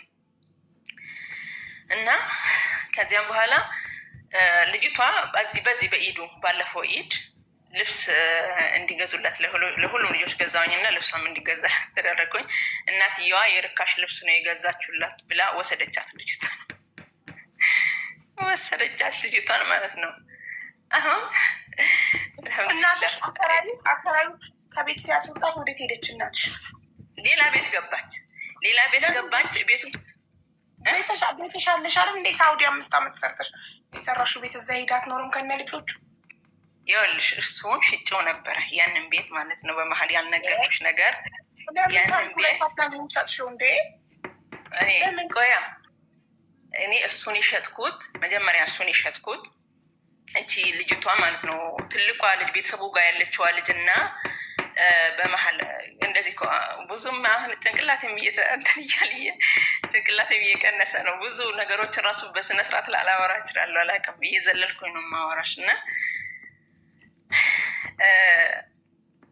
የሁለተኛዋ ልጅ እና የመጀመሪያዋ ልጅ አንድ ላይ ገብተው ልጅቷን ከእናቴ ከምትንከራተት በጣም ከእሷ ጋር እየተቸገረች ነው። እናቴ ታውቂያለሽ ስልሽ ያኔ ውሃ ያስፈልጋታል፣ ወታ ነው የምትወስደው፣ ሱቅ ያስፈልጋታል፣ ገበያ ያስፈልጋታል። ከልጅቷ ጋር በጣም ነው የምትቸገረው እናቴ ማለት ነው። እና እናቴ እነሱ ላይ እያየች ይዛ እየሄደች ልጆቹ ከእሷ ጋር ሆነው አንዷ ትምህርት ቤት ስትሄድ አንዷ ከጠዋት ከሰዓት ሆነው እንደዛ እንዲማሩና ልጅቷን እንዲይዙልኝ ፈልጌ ነበር። ገባሽ አይደለ? ቤቱን ስሸጠው ተቋርጠሽ ነበር፣ አልሰማንሽም። ሰብሪና ተቋርጠሽ ነበር፣ አልሰማንሽም። ምን ላይ ነበር የተቋረጥኩት? ልጆቹ ብለሽ ነው። እነዛ ሁለቱ ልጆቹ ብለሽ ሁለቱ ልጆቹ አንድ ላይ አባታቸው ጋር ገብተው ልጅቷን እንዲይዙልኝ ፈልጌ ነበር። እናቴ ከእሷ ጋር ስለተቸገረች ማለት ነው። እናቴ ገበያ ምናምን ያስፈልጋት የለ ሰው ልጅ አይደለ ትወጣ የለ ሀጃ አለባት። እሷን ለማንጥላ ነው የምትወጣው እያልኩኝ ልጅቷ ደግሞ የነበርንበት ቤት ውስጥ እኔ አባቷ ሁላችንም እንታመም ነበረ። እዛ ቤት ውስጥ ሰው ነበረ፣ እዛ ቤት ውስጥ ሰውየው ነበረ፣ እዛ ቤት ውስጥ ሰውየውን እኛ የሆንም ነበረ እዛ ቤት ውስጥ ማለት ነው። የትኛው ቤት? ይሄ ከስዑድ የሰራውበት ቤት ማለት ነው። እና ልጅቷ ነበር እንደሚኖርበት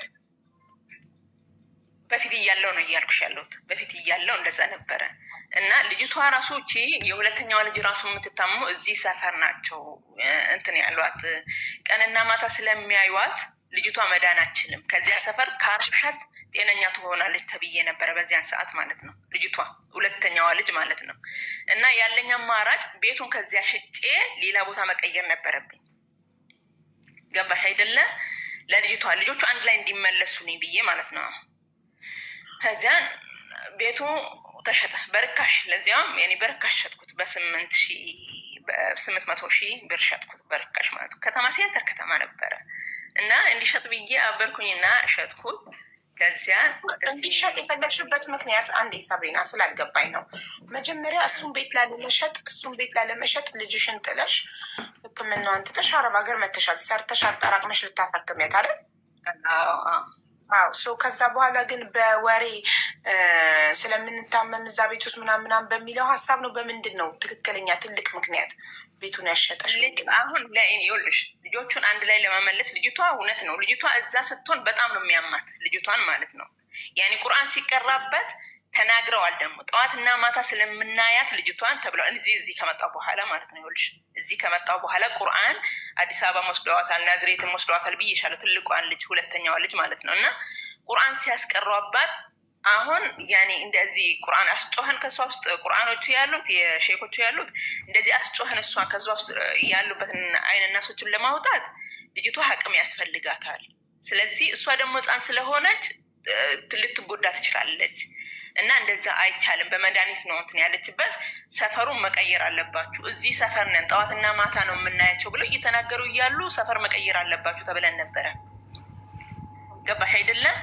ለዚያ ነው የተሸጠው ቤቱ ማለት ነው። ከዚያ ለእሷ ሲባል ሰፈር መቀየር አለባችሁ እንጂ ባልሽ እየኖረበት ነበር። ምንም አልሆነም። እሷ አልታመመም፣ እየኖረበት ነበር ለልጅሽ ሲባል። ታዲያ እሷ እኮ የእሱ እናትና አባት ቤት አልነበር የምትኖረው?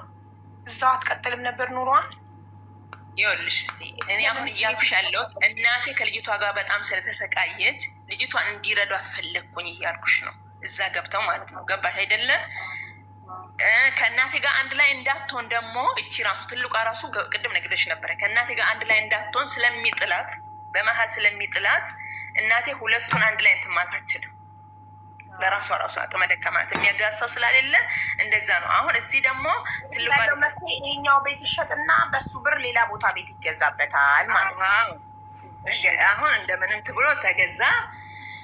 ልጅቷ ትልቋ ልጅም ወደ ታች ተመለሰች፣ ይችኛዋም ተመለሰች። ይችኛዋ እዛም ተመልሳ አልተስማማትም፣ ያማት ነበረ። ግን ገጠር ስትሆን ደግሞ የተገዛው ቤት ውስጥ ቆይ 800,000 ይሄኛው ተሽጦ ሳውዲ 5 ዓመት ሰርተሽ የሰራሹ ቤት ተሽጦ በ800,000 ሌላ ቦታ የተገዛው ቤት ውስጥ ማን ማን ሆነው መኖር ጀመሩ?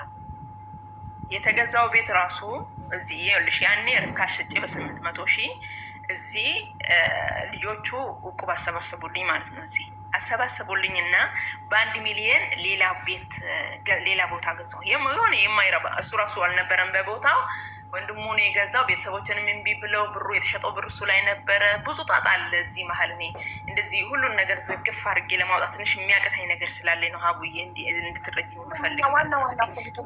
ዞሮ ዞሮ ተገዛ ቤት በ1 ሚሊዮን ብር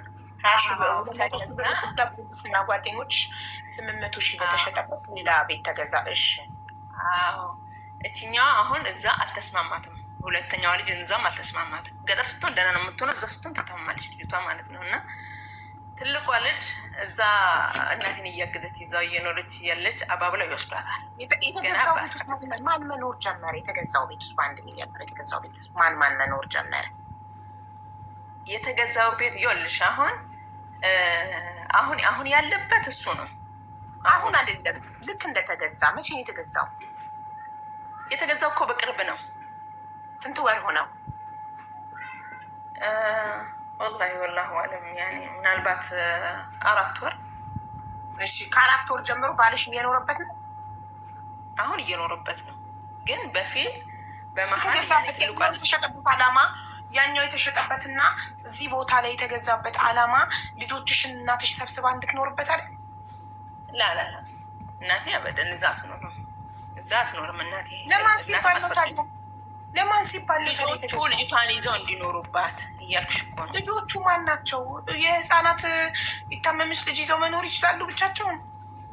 ያኔ አሁን እናቴ ቀን ቀን ታያለች፣ ማታ ብቻ ነው እንትን የሚለው ታውቂያለሽ አይደለ? እናቴ እዛ አትኖርም፣ እዛ አይፈቅድም። ልጆች ተሰብስበው አንድ ቦታ እንዲኖሩ እዛኛው ቤት ለዚችኛዋ ለሁለት ቁጥር ልጅ ለሁለተኛዋ ተሽጦ ቤቱ ቶሎ አልተገዛም ቤቱ ማለት ነው። በመሀል ትልቋ ልጅ ራሱ ወደታች ያኛው ራሱ እንደተሸጠ ከውስጡ ሳይወጡ ትልቋ ልጅ ተመልሳ ነበረ ወደታች ማለት ነው።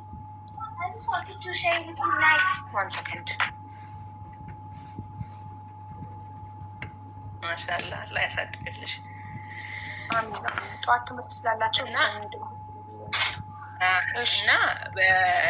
ይሄ ቤቱ ራሱ ተሽጦ ያኛው ቶሎ አልተገዛም ነበረ እና እዚህኛው ቤት ውስጥ ሆነው ራሱ ትልቋ ልጅ መልሻት ነበረ ወደታች እንድትመለስ ተብል አድርጊያት ነበረ። ትልቋም ማለት ነው ሄዳ 2 ወር ራሱ በቅጡ ሳትቀመጥ ልጆቹ አባብለው ወስዷት በ16 ዓመቷ ልጅቷን ማለት ነው። ማን ነው የ16 ዓመት የመጀመሪያ ልጅሽ? 16 ዓመቷ ነው ያኔ ማለት ነው። የ16 ዓመት ሆና ወስዷት። እሺ ቆይ አንዴ ቆይ ሳብሪናዬ፣ የመጀመሪያ አስረዳሽኝ። ይሄኛው ቤት በ800,000 የተሸጠው ሳውዲ 5 ዓመት ሰርተሽ የሰራሹ ቤት የተሸጠበት ምክንያት ሁለተኛዋ ልጅሽ ስለሚያማት ቁርአን ስለሚቀራላት እዚህ ቤት ስትሆን ስለማይስማማት ሌላ ቦታ ቤት የተገዛበት ምክንያት 3ቱ እህት ልጆችሽ ተሰብስበው አንድ ቤት እንዲኖሩበት ነበረ። ከዛ ቤቱ ሲገዛ ለምን መኖር አልጀመሩ? ይኸውልሽ ቤቱ ራሱ የተገዛ ቤት ውስጥ ራሱ ሳይሄዱ እየነገርኩሽ እኮ ነው። እዛ ውስጥ ራሱ ሳይሄዱ የተገዛ ቤቱ ራሱ ሳይገዛ ቆየ እያልኩሽ ነው። በፊት ያኔ ቤቱ እስከሚፈልግ ራሱ እስከሚገኝ ራሱ ቆይቶ ነበረ። ገባሽ አይደለም? ቤቱ ራሱ እስከሚፈልግና እስከሚገዛ ቆይቶ ነበረ በመሀል ማለት ነው። ልጅቷ ግን ትልቋ ልጅ እዛ መልሼ እዛ እየኖረች ነበረ ከአባቷ ጋር ማለት ነው። እናቴን እየረዳቻት ልብስ ሁለተኛዋ የመጀመሪያ 16 ዓመቷ የመጀመሪያ አሁን እንደዛ እያልሻለ የመጀመሪያ ትልቋ ስትይ ሁለተኛዋ ነው ቁርአን የሚቀራላትን ትልቋ ስትይ የመጀመሪያ እየመሰለች ስለሆነ የመጀመሪያዋ ልጅ፣ ሁለተኛዋ ልጅ፣ 3ኛዋ ልጅ እያልሽ ብታወሪ ለእኛ በደንብ ይገባል። ስለዚህ የመጀመሪያ ልጅ ግን ከባልሽ ቤተሰቦች ቤት መታ እናቶች ቤት ነበረ። የመጀመሪያ ቤት ውስጥ ከሱዲ የሰራሁት ቤት ውስጥ እየኖሩ ነበረ። ተሽጦ ራሱ ከውስጡ አልወጡም ነበር ቶሎ። ገባሽ አይደለም? ማን ትልቋ ልጅና አባቷ ማለት ነው። የመጀመሪያ ልጅሽና አባቷ? አዎ የመጀመሪያ ልጄና አባቷ። እየነገርሽኝ እየተሳሳትኩኝ ተመልሼ። የመጀመሪያ ልጄና ሁለተኛ ልጅሽ የባልሽ ቤተሰቦች ቤት? አዎ። እና እንደዛ እየኖሩ እያሉ 2 ወር ራሱ በቅጡ ሳትቀመጥ እሱም ስለማይከታተል ቤት ወጡ ቤት ገቡ ምን ሆኑ የሚል አይነት ሰው ስላልሆነ ልጅቷን እኔ ከዚህ እየደወልኩኝ እየመከርኳት ምንም ያኔ እሷ ጋር ስላሌለው ምንም አይመስላት። ገባህ አይደለ? ተባብላ ተወሰደች በ16 ዓመቷ ማለት ነው። ማን ወሰዳት? ጠለፏት ማለት የባልሽ ቤተሰቦች ነው የወሰዷት ወይስ ወንድ ነው የጠለፋት? አልገባኝ። አገባች ካልኩሽ ስቀላል ስት የባልሽ ቤተሰቦች መልሰው ስላሳደጓት መልሰው የወሰደው አገባች። በ16 ዓመቷ ወሰዷት። እሱም ሌላ ጣጣ ነበረ።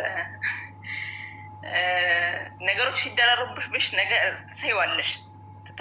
ነገሮች ሲደራረቡብሽ ራስን ከምታጪ ያኔ ጭቅላቴ ከሚነቅል መተው ነበረብኝ። ገባህ አይደለ? ራሴ እየሸወርኩኝ ወላሂ ለራሴ ራስን እያዋሻው። ራስሽን ትዋሻለሽ እኮ አንዳንድ ጊዜ። አንቺ አላህ ያመጣው ነገር ጠንካራ አይደለሽ እያልኩ ለራሴ እየነገርኩኝ ራሴን እየዋሻው ትቼ ነበረ።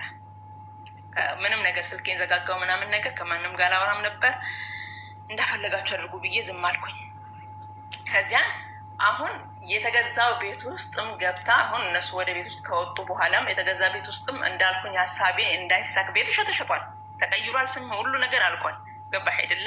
ያሰብኩት በመሀል ደግሞ ነገሮቹ የተቋጩት ልጅቷ በመሄዷ ነው፣ በማግባቷ ማለት ነው። እና አገባች ልበላ ምን ልበል ሌላ ነገር እና አልሐምዱሊላህ ያኔ እኔ እንደዚህ ሳወራ ሁሉ ነገር ቀለል ሊል ይችላል። ገባህ አይደለ? ግን ማልቀስ አልፈልግም።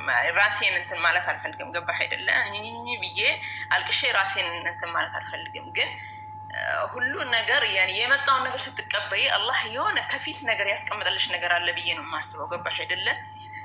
ፈተናዎቹ ሲደራረቡብሽ የሆነ ነገር አላህ ቢያስብ ነው ትችያለሽ ብሎ ቢሰጥሽ ነው እንጂ ሁሉን ነገር በጣም ይሄ መጣብኝ ይሄ ወጣብኝ ለምን ይሄ እንደሆነ የምትይ ከሆነ እየተጨማመረ ነው የሚሄደው ስላየሁት ማለት ነው። እና ደግሞ ነገሮቹን እንደመጡ በቃ አላህ ነው ያመጣው ብለሽ ወደ ውስጥ ስትቀበዩ ደግሞ አላህ ትችያለሽ ብሎ ለአንቺ ላይ ተማምኖ ስለሰጠሽ ትችዋለሽ፣ ራስን ካሳመንሽው ማለት ነው። የማይቻል ነገር የለም። እና እንደዛ ተቀበልኩኝ፣ እሱም ተቀበልኩኝ። ከዚያ አሁን አልሐምዱሊላህ አሁንም ልጄ ከእናቴ ጋር ነው ያለችው። ግን አሁን ትንሿ ልጅ ከእሷ ጋር የምትቀኑ ሙሉ ከእሷ ጋር የምትውለው ከእሷ ጋር እሷን ትንሽ ወላሂ እንደ ትልቅ ሰው ነበረ በልጅቷ የምተማመነው። ገባህ አይደለ? ከእሷ ጋር ያለች ከሰው ጋር መታ እሷ ጋር ያለችው ያልኩሽ ቅድም በመሀል ወሬውን እየዘለልኩኝ እየደባላለኩት ነው እንጂ ይገባሻል ብዬ አስባለሁ። እና ልጅቷ እናትየዋ ስትወስዳ ሁለተኛ ልጅሽ አሁን የመጀመሪያ ልጅ 16 ዓመቷ ስታገባ አዲሱ ቤት ባልሽ ብቻውን ገባ ማለት ነው አይደል? አዎ።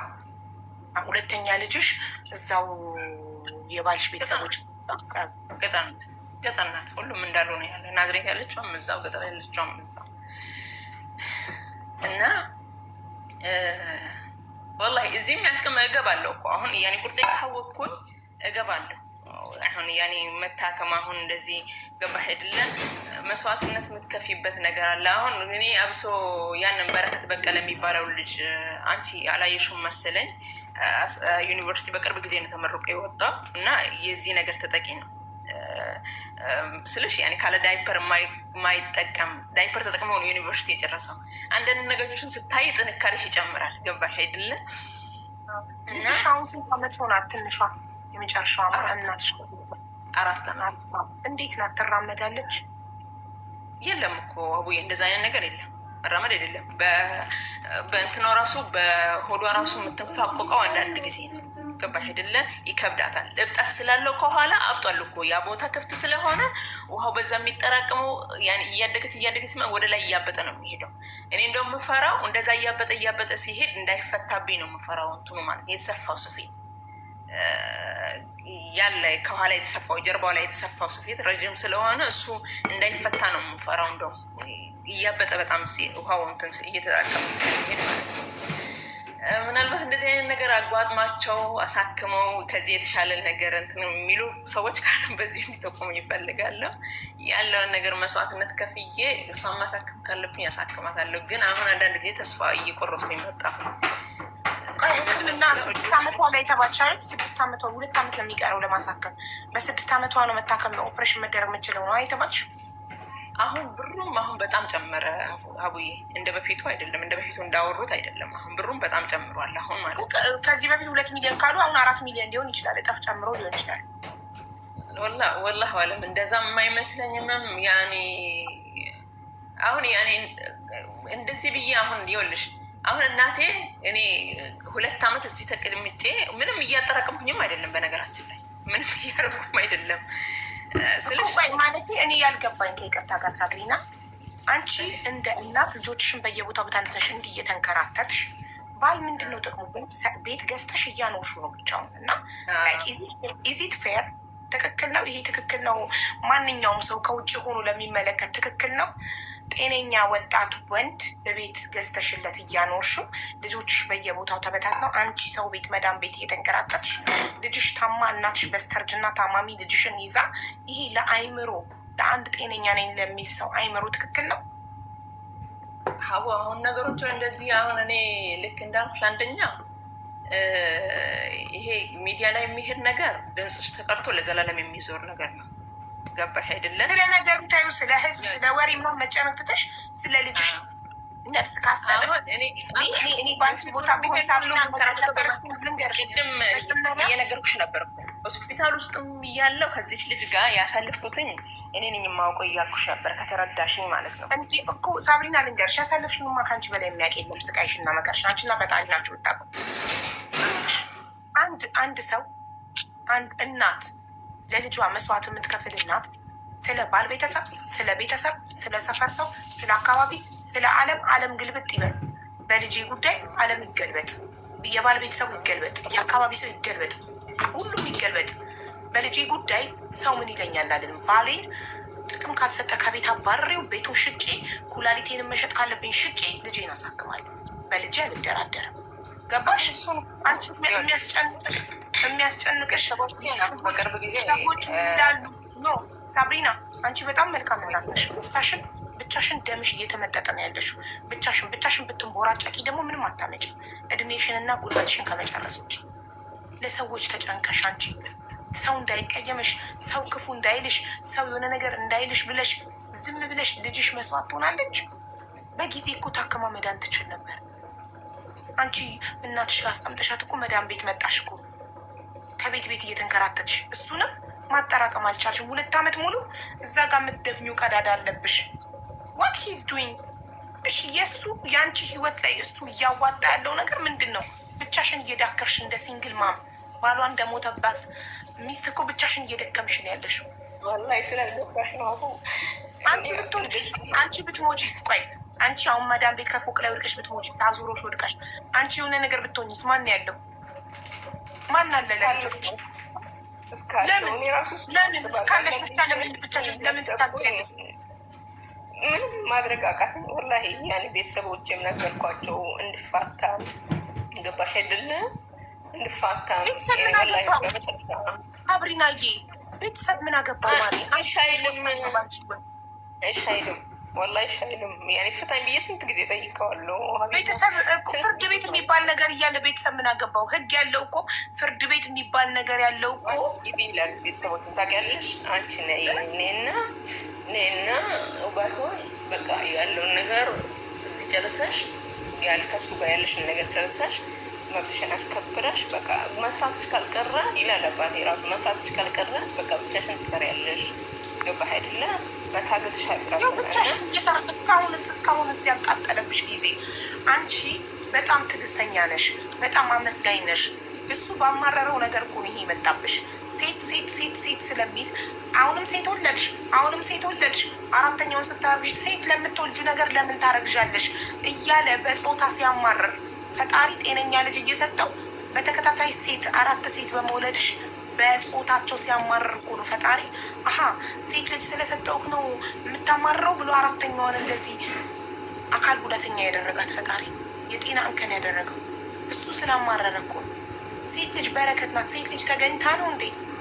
ነገ እነዚህ ሴቶች ተምረው አድገው ተመርቀው ትልቅ ደረጃ ደርሰው አይጦሩትም? ወንድ ማድረግ የሚችለው ሴቷ ማድረግ የማትችለው ነገር ምንድን ነው? ምንድን ነው? ልክ እንደ ወንዱ ተመርቃ ስራ ይዛ ቤተሰቦቿን አትጦርም ሴቷ? ሴት ጥቅም የላትም ብሎ ስለሚያስብ፣ ሴት ስለሚንቅ፣ ሴት ልጅ ሲሰጠው ስለሚያማርድ ለሴት ለምን ታረግዣለሽ እያለ እርጉዝ ሆነሽ እንደዛ ሞራልሽን ሲነካ ፈጣሪ አሀ ሴት ልጅ ችግር መስላህ ነው የምትታይቅ፣ እንካ ችግር አለ። አየሽ ይኸውልሽ አንዳንድ ባሎች ልጅ ሰብስበው ይዛሉ። አንቺ ነሽ በጉልበትሽ እየሰራሽ አረብ ሀገር ያለሽው። አንድ ልጅ አንድ ቦታ፣ አንድ ልጅ ልጆችሽ ተበታት ነው። አንዷ እህትሽ ጋር፣ አንዷ እዛ ቤተሰብ፣ አንዷ እናትሽ ጋር፣ አንዷ እንደዚህ። እሱ ብቻውን አንቺ ሳውዲ 5 ዓመት ለፍተሽ በሰራሹ ቤት እየኖረ እናትሽ በክራይ ቤት እየኖረች ከክራይ ቤት እስከምትባረር እንዴ! ምን ነው ይሄን ያህል አይምሮ ያለው አንድ የቤተሰብ አካል የለም እንዴ? በቃ ይሄ ነገር የሚል ፌር አይደለም የሚል አንድ የቤተሰብ አካል የለም። ነይ ግቢና ሁሉን ነገር አስተካክዬ ነይ። አሁን እኛ የኔ እሱ እንደዚህ ዝም ስለሚል ስለማይናገር ብቻ ሰው እሱ የኔ ጥሩ ሰው አድርገው ያዩታል። እኛ ይሄ ነው ሰው ይኸውልሽ፣ ሰው እሱ ዝምተኛ እንደሆነ ጥሩ ሰው አድርገው ያዩታል። አንቺ ውጣልኝ ብለሽ ቤቱን ሽጠሽ ልጅሽን ስታሳክሚ ሰው መጥፎ የሚልሽ ከሆነ ይበልሽ፣ ምን አባቱ ያመጣል? ልጅ ድናልኝ አልሚባል። አሁን ሀገር ቤት መመለስ እኮ ቀላል ነው ለእኔ ማለት ነው። ሀገር ቤት ተመልሼ ሁሉን ነገር ማስተካከል እችላለሁ። ግን እዚህ ጋር ያለው ነገር እቺ ልጅ እኔ እንዳልኩሽ አንደኛ ዳይፐር ያስፈልጋታል ለትንሿ ረጅ ራሱ ማለት ነው።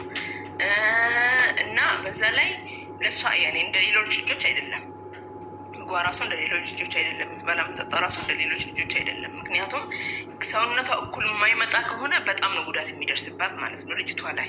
ገባሽ አይደለም? ብታያት እኮ አንቺ ራሱ እንደዚህ ይገባሽ ነበረ።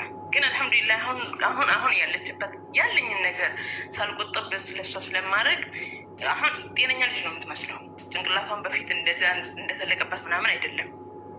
ቆይ ማለት ሳቢና፣ አንቺ በወር መዳን ቤት ሰርተሽ በየወሩ ብሩ ለማን ነው የምትልኪ? ለልጆቼ፣ ለዛችኛዋ ለትምህርት። ለማን አካውንት? ማን ጋ ነው ቀጥታ? በማን አካውንት?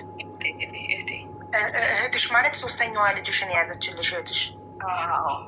ከዛ እህትሽ የት ታከፋፍልልሻለች? ወንድሞ ያለ ወንድሞች ያሉ ለራሷ እሷ ጋር ያለችውን እሷ ነች ያኔ ትምህርት ቤት ምናምን የምትከፍልላት የታክሲ ትምህርት ቤት የምትከፍልላት እሷ ነች።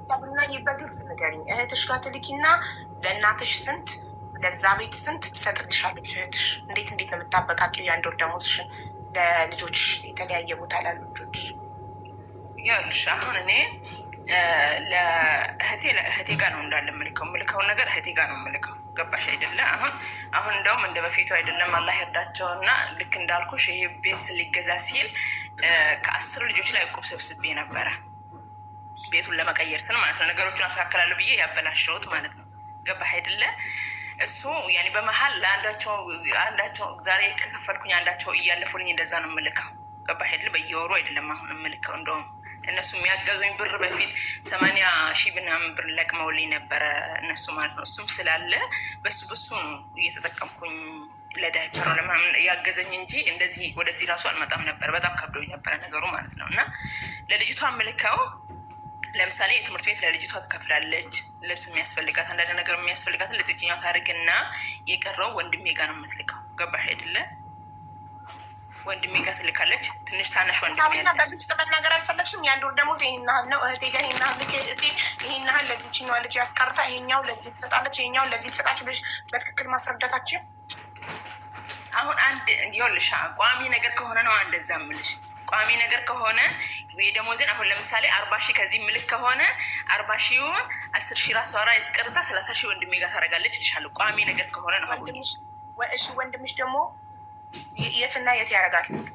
ለዛች ለሁለት ቁጥር ልጅሽ የመጀመሪያ ልጅሽ 16 ዓመቷ አገባች። ስለዚህ ሁለተኛ ልጅሽ የእነሱ ቤተሰቦች ጋር ነው ያለ። ለእሷ ስንት ትልኪያለሽ በወር? ለእህትሽ ጋር ስንት ትልኪያለሽ? እናትሽ ጋር ላለችው ለታማሚ ልጅሽ ስንት ትልኪያለሽ? ለእህቴ ለንሽስማ ለትንሿ ልጄ አሁን ለዚህኛው ለትምህርት ቤት ለምሳሌ ትምህርት ቤት 2,000 ለትምህርት ቤትና ለታክሲ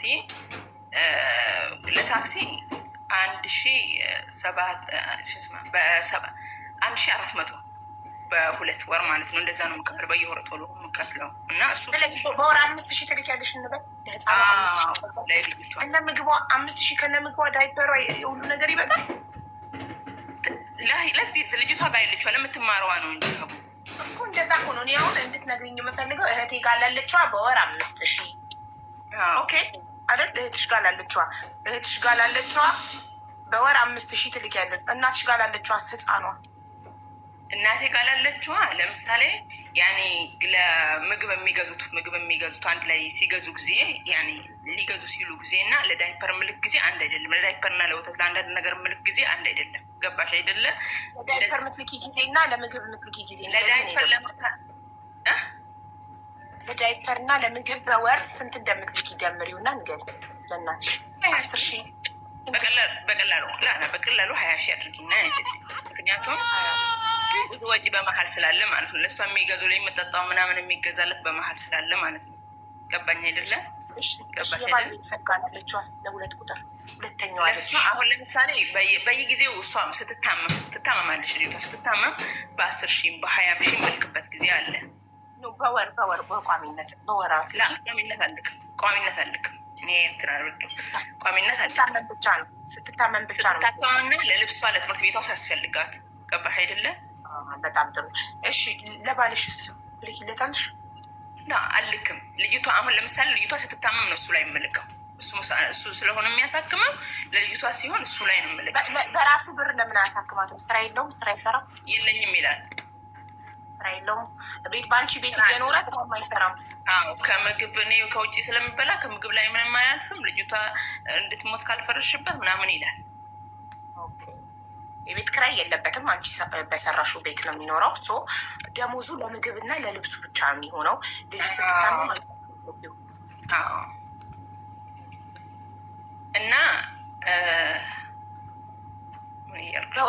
በወር ይኸውልሽ በወር ቢያንስ 25,000 ትልኪያለሽ ማለት ነው። እህትሽ ጋር ላለችው ልጅ በወር 5,000፣ ለታማሚዋ እናትሽ ጋር ላለችው ልጅ 20,000። በወር 25,000 ትልኪያለሽ። አዎ ነገሮች እንደሆኑ ነው። 50,000 የምልክበት ጊዜም አለ፣ 30,000 የምልክበት ጊዜም አለ። ቋሚ አዲስ ነገር ካልተፈጠረ በቋሚነት 5,000 እና 20,000 25,000 ትልኪያለሽ። አዲስ ነገር ከተፈጠረ እስከ 50,000 ሊደርስ ይችላል። አዲስ ነገር ካልተፈጠረ በወር 25,000 ትልኪያለሽ ለሁለቱ ልጆችሽ። ትልቋ ግን ስላገባች አትልኪላትም። የ16 ዓመት ነው። አልክላትም። የሆነ ጊዜ ልክላታለሁ፣ አልክላትም። ኦኬ እሷም ባለቤት ያኖራታል። እሺ ስለዚህ ማለት ነው ታዲያ ደሞዝሽ ስንት ነው በወር? 2,000 ድርሃም ነው የሚከፈልሽ? ለሀቢብቲ 1,000 ኮንትራት ነሻ?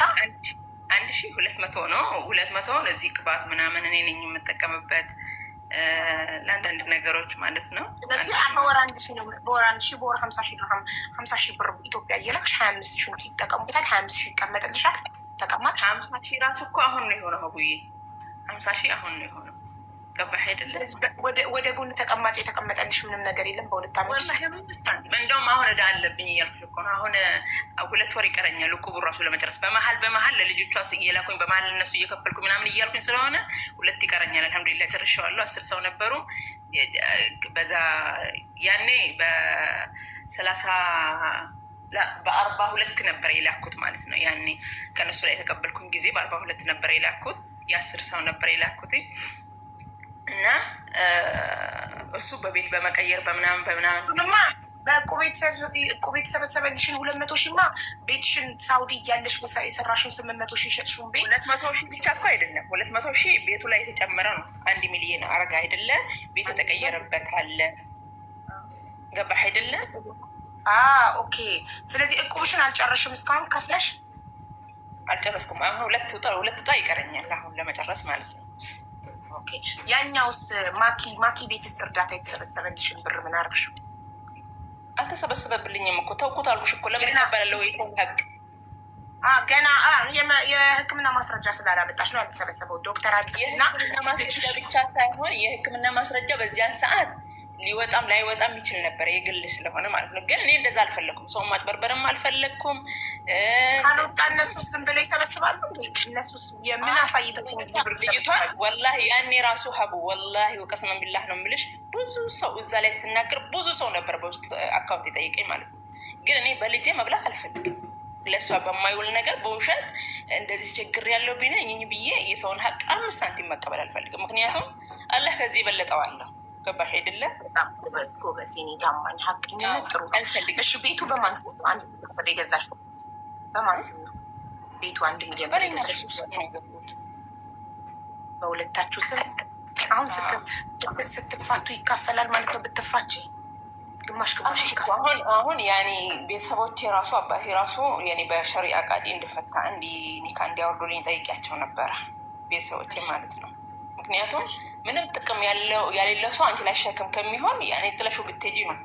ገባሽ አይደለም? ለብቻሽ ሆነሽ የቻልሽውን ነገር እስካለሽ በህይወት እስካለሽ ድረስ ማድረግ ነው የሚሻለሽ። ለልጆች ይኖራሉ እስካለሽ ድረስ ማለት ነው እኮ ውዴ። በሸሪያ ብትፋቱ የኔ ጥያቄ እኮ ግልጽና ግልጽ ነው ጥያቄ። በሸሪያ ፍርድ ቤት ብትፋቱ ቤቱ በሁለታችሁ ስም ነው የገዛሽው። አንቺ አረባ ይካፈላል። ታዲያ ሰብሪናዬ አይቆጭሽም? አንቺ ልጆችሽን በየቦታው በታትነሽ አንቺ ሳታሳድጊያቸው በስደት ሳውዲ አረቢያ 5 ዓመት እዚህ ዱባይ ውልሞስ 3 ዓመት ለፍተሽ ያደረግሽውን ነገር እሱ አገሩ ላይ ቁጭ ብሎ በደሞዙ እየበላና እየጠጣ እየለበሰ 5 ሳንቲ ለወለዳቸው ልጆች 5 ሳይሰጥ አንቺ ደምሽን እና እድሜሽን እየለገሽ ያፈራሽውን ነገር እኩል ሲካፈልሽ አያምሽም? እኔ በማገባ ያንበረኝ እንደገና ሰብሪና ያንቺ ህይወት ተበላሸው። ልጅሽ ተምራለች። በ16 ዓመቷ ያገባችው ልጅሽ ትምህርት ተምራለች። እስከ 8 ተማረች። እሺ ሁለተኛዋስ እነሱ ጋር ያለችው ትማራለች? እየተማረች ነው? አዎ። ስንተኛ ክፍል ናት? አሁን ወደ 6 ናት። ኢንሻአላህ። እሺ ሶስተኛዋስ እህትሽ ጋር ያለችው እየተማረች ነው? አዎ። ስንተኛ ክፍል ደረሰች? ወደ ኢንሻአላህ ያኔ በሚመጣ አሁን 2ኛ ነች። እሷ ራሱ እንትን ኬጂ ሳትማር ነው ዝም ብዬ 1ኛ ክፍል በገንዘብ ስለሆነ ያስገባት ማለት ነው። 1ኛ ክፍል ገባች እሷ። አሁን ስንት ዓመቷ? እህትሽ ጋር እድሜዋ ስንት ነው? 2ኛ ነው። አሁን 2ኛ ዓመቷ ነው። 2ኛ ክፍል ገብታለች። ስንት ዓመቷ ነው? 7 8? አዎ 8 ዓመቷ ነው። 8 ዓመቷ። ማዘርጋ ያለችዋ ደግሞ ገና 4 ዓመቷ ነው። ትንሿ። እሺ እሷ 8 ዓመቷ ነው። ያገባችው 16 ዓመቷ ነው። እነሱ ጋር ያለችው ስንት ዓመት? ያገባችው እኮ አሁን 2 ዓመት ሆናት እኮ። አሁን 2 ዓመት ሊሆናት ነው። ከዚያ ወዲህ ራሱ ካገባችው 2 ዓመት ሆናት። 18 ሆናት በእኛ። አዎ 18 ሆናት አለ። ወለደች? እኔ አንዳንድ ጊዜ ከልጆች ላይ ምንም ቢያደርጉ የማትቆርጭበት ነገር ስላለ እንዳትወልድ ከለከልኳት። ሕፃን ስለሆነች ብትሞትም እኔ ስለሆነ የሚቆጨን እኔ እነሱ እንዴት እንዳሳደግኩኝ እኔ ስለሆነ የማውቀው እንዳትወልድ አልኳት፣ እሷን ማለት ነው። አሁን እንደውም ልጁ ወደ ውጭ ሀገር ሊልካት ምናምን ሲል የዛሬ ዓመት ነበር ፕሮሰስ ያስጀመራት፣ ከለከልኳት፣ አስቆምኳት በመሀል ማለት ነው። አሁን ምን ፕሮሰስ? የውጭ ማን ያስጀመራት? ባሏ? አዎ። ወዴት ሀገር? ከሱ ተባብረው ወደ ስዑዲ። እና ለምን ተከለከልሻት? ብትወጣ እዛ ቁጭ ብላ ከምትፈለፍል ብትወጣ አይሻልም? አረብ ሀገር ወጣ ብትሰራ ገንዘብ ብትይዝ አይሻልም? 18 ቢሆን የሙላታ ሀቡዬ በጣም ያኔ በዛ ላይ ገጠር አድጋ ምንም የማታውቀው እዚህ መታ በኋላ ሌላ ነገር ውስጥ ብትገባ ነው ሰው የሚቆጨኝ እኔ አይደለም። ለዚያ ነው 18 ቢሆን የሙላሽ ብዬ የከለከልኳት ማለት ነው። አሁን 18 ሞላት አይደለ? ህጋዊ የትዳር ሰርተፊኬት ከሌላቸው ባንክ አካውንት ከፍታ በእናትሽ የአንቺ ህይወት እሷ ላይ እንዳይደገም ፕሊስ አድኛት። እንዴት ነው የምታድኛት? ባንክ አካውንት ከፍታ በስሟ መታ አረብ ሀገር እየሰራች በራሷ ስም ገንዘብ እንድታጠራቅም ህይወቷን እንድትቀይር ኦንላይን ላይ ትምህርት እንድትማር እንድትሰለጥን። ገባሽ? ኦልሬዲ ያለፈው አልፏል። ቢያንስ የአንቺ ህይወት ተመልሶ ይወጣል። ልጅሽ ግን አሁን 18 ዓመት ከሞላት ከፈለግሽ ከኔ ጋር አገናኛት፣ እኔ መክራት አለው። ትምጣ አረብ ሀገር ችግር የለውም በህጋዊ መንገድ። ከዛ እየሰራች በራሷ አካውንት ገንዘብ እያስቀመጠች ጥሩ ቤት ከገጠማት በትርፍ ሰዓቷ ኦንላይን ላይ ቋንቋ እየተማረች ኮምፒውተር እየተማረች የሰለጠነች እየተማረች በራሷ የምትተማመን ሴት መሆን ትችላለች። ካለበለዛ ግን አሁን እሱ ከሆነ የሚልካት በእሱ ቁጥጥር ስር ናት። እንደ አንቺ እሱን እየቀለለች ያው ግን በፊት እዚህ ላመጣት ፈልጊያት ነበረ። ሁሉ ነገር እንዲመቸኝ ማለት ለመቆጣጠርም ሁሉ ነገር እንዲመቸኝ እዚህ ላመጣት ፈልጌ ነበረ። ታውቂያለሽ በፊት ማለት ነው። ምክንያቱም እዚህ ሲሆንና እዛ ሲሆን ትንሽ የተለያየ ነው። ሳውዲ ላይ ከሆነች ያኔ እንዳፈለግኩኝ ትላላ ትችላለሁ። ገባህ አይደለ? እዚህ ከሆነች ኢማራት ትምጣ፣ ዱባይ አንቺ ጋር ትምጣ እንጂ ሳውዲ ሳይሆን ኢማራት በህጋዊ መንገድ የለም። ምንድን የለም? ማድሪ ማምጣት አይቻልም ተባልኩኝ። ፓስፖርት አላት? እኔ አላት። በቃ ቁጥርሽን ሰጭኝና ፓስፖርቷን ሰጭኝ። ግን ይኸውልሽ በራሷ ስም ባንክ አካውንት ከፍታ አትሊስት ያንቺ ህይወት አለፈ፣ ያንቺ እድሜ ተቃጠለ። ግን እሷ ግን ደግሞ መዳን አለባት። ገና 18 ዓመቷ ነው፣ ገና ልጅ ናት። ገባሽ? እሷ ደግሞ ትዳለ። እሷም እንደገና የባል አገልጋይ፣ የባል ቀላቢ፣ ለባል ቤት ገዝቷ ባል አኗሪ መሆን የለባትም። ለራሷ ራሱ ስመጣ ሀቡዬ አንቺ ጋር ስመጣ ወላሂ ሀቂቃ ለመናገር አምቄ ዝም ብዬ እንደዚህ ብቀመጥ ደስ ይለኝ ነበረ። በጣም ይሄ ሰሞን ማልቀስ መነጫነት ዝም ብዬ በቃ አለ አይደል ጭንቅላት ሊነካ ሲል ቆይ እስኪ ብዙ ነገር እሷ ጋር ሄዶ እሷ እየተነፈሰ የለ ለመሄድ በቃ የሆነ የምትናገር ሲወጣለሽ አንቺ ትንሽ ይቀልሽ የለ ለምን እንደዛ አላረግም ብዬ ነው የገባት። ማውራት ራሱ ፈልጌ አይደለም እንትን ያልኩት ማለት ነው። ትንሽ ይቀለኛል ታውቂያለሽ። በቃ አሁን ይሄ ሰሞን ጮጋራይ እንደዚህ ታጥፎ በጣም እየጨነቀኝ ነው ስበላ። ወገቤ በጣም ነው የሚያማኝ፣ ጮጋራይ በጣም ነው እንትን የሚለኝ ታውቂያለሽ። እነጫነጫለሁ በቃ እሰራለሁ ስራ ስመለስ ወደ ክላሴ በቃ የተለየ ነገር ነው የሚፈጸመው እኔ ላይ ማለት ነው። ሳስበዋለሁ እንደ ልክ ቴሌቪዥን ቁጭ ብለሽ በሪሞት እንደምቀያየሩ ነገር ሁሉ ነገር እየተቀያየረብኝ በቃ ታውቂያለሽ። በጣም አሁን ደግሞ እናት ያለችበትን ነገር ስትነግረኝ መግባት ስፈልግ ደግሞ ልጅቷን ሳስባት ነገ ምንድን ነው ማረጋት? ዳይፐሯ ራሱ መቻል አልችልም። ሀገር ቤት ገባሁኝ። ሌሎቹ ልጆች ችግር የለም ውሃ ጠጥተው ማድረግ ይችላሉ። ወላሂ ችግር የለም። ተስፋ እኮ አላት ህፃኗ እኮ ትንሿ እኮ የመዳን ተስፋ አላት። 6 ዓመቷ ላይ ትታከማለች ተብለሽ የለ አሁን 4 ዓመቷ። አንቺ ሀገር ቤት ገብተሽ ቤቱን ሽጠሽ ለምን አታሳክሜትም? ቤቱን ሽጠሽ ያለው ላይ ደግሞ ለምነን ሚዲያ ላይ ተጨምሮ ልጅሽን ህንድ ከተባለም ህንድ ልከሽ ለምን አታሳክሜትም? አንቺም ተስፋ ቆረጥሽባት እንደነሱ። እሱም እኮ ከገባው ነው ሀቡ ወላሂ እዚህ ቁጭ ብዬ ማለት ነው። እዚህ ቁጭ ብዬ አሁን ቅድም እኮ እየነገርኩሽ ነበረ። ይዘዋት ሀታ አዲስ አበባ ናዝሬት የሚሄዱ እኮ ወንድሞቼ ነበሩ። ልጅቷን ማለት ነው ከኔ ጋር እየተጨነቁ ያሉ ቤተሰቦቼ ነበሩ። ታዲያ እኔ እኮ እንደሜን ያፈላሽ እንደሆንቀሽ በጣም አሳዝነሽኛል። ጠንካራ ነሽ። ለልጅሽ የከፈች ቢሆንሽ እኔ በጣም ያደነቅኩሽን ፓርት ልንገርሽ። እርጉዝ ሆነሽ ባልሽ ለሴት አብሮሽ እየተኛ ይቅርታ አድርጊልኝና አስረጋዥ እሱ ሆኖ ሳለ ለሴት ለምን ታረግሻለሽ? ለምን እንትንት ያለሽ አለ። ሴት ልትወልጂ ነገር አለ።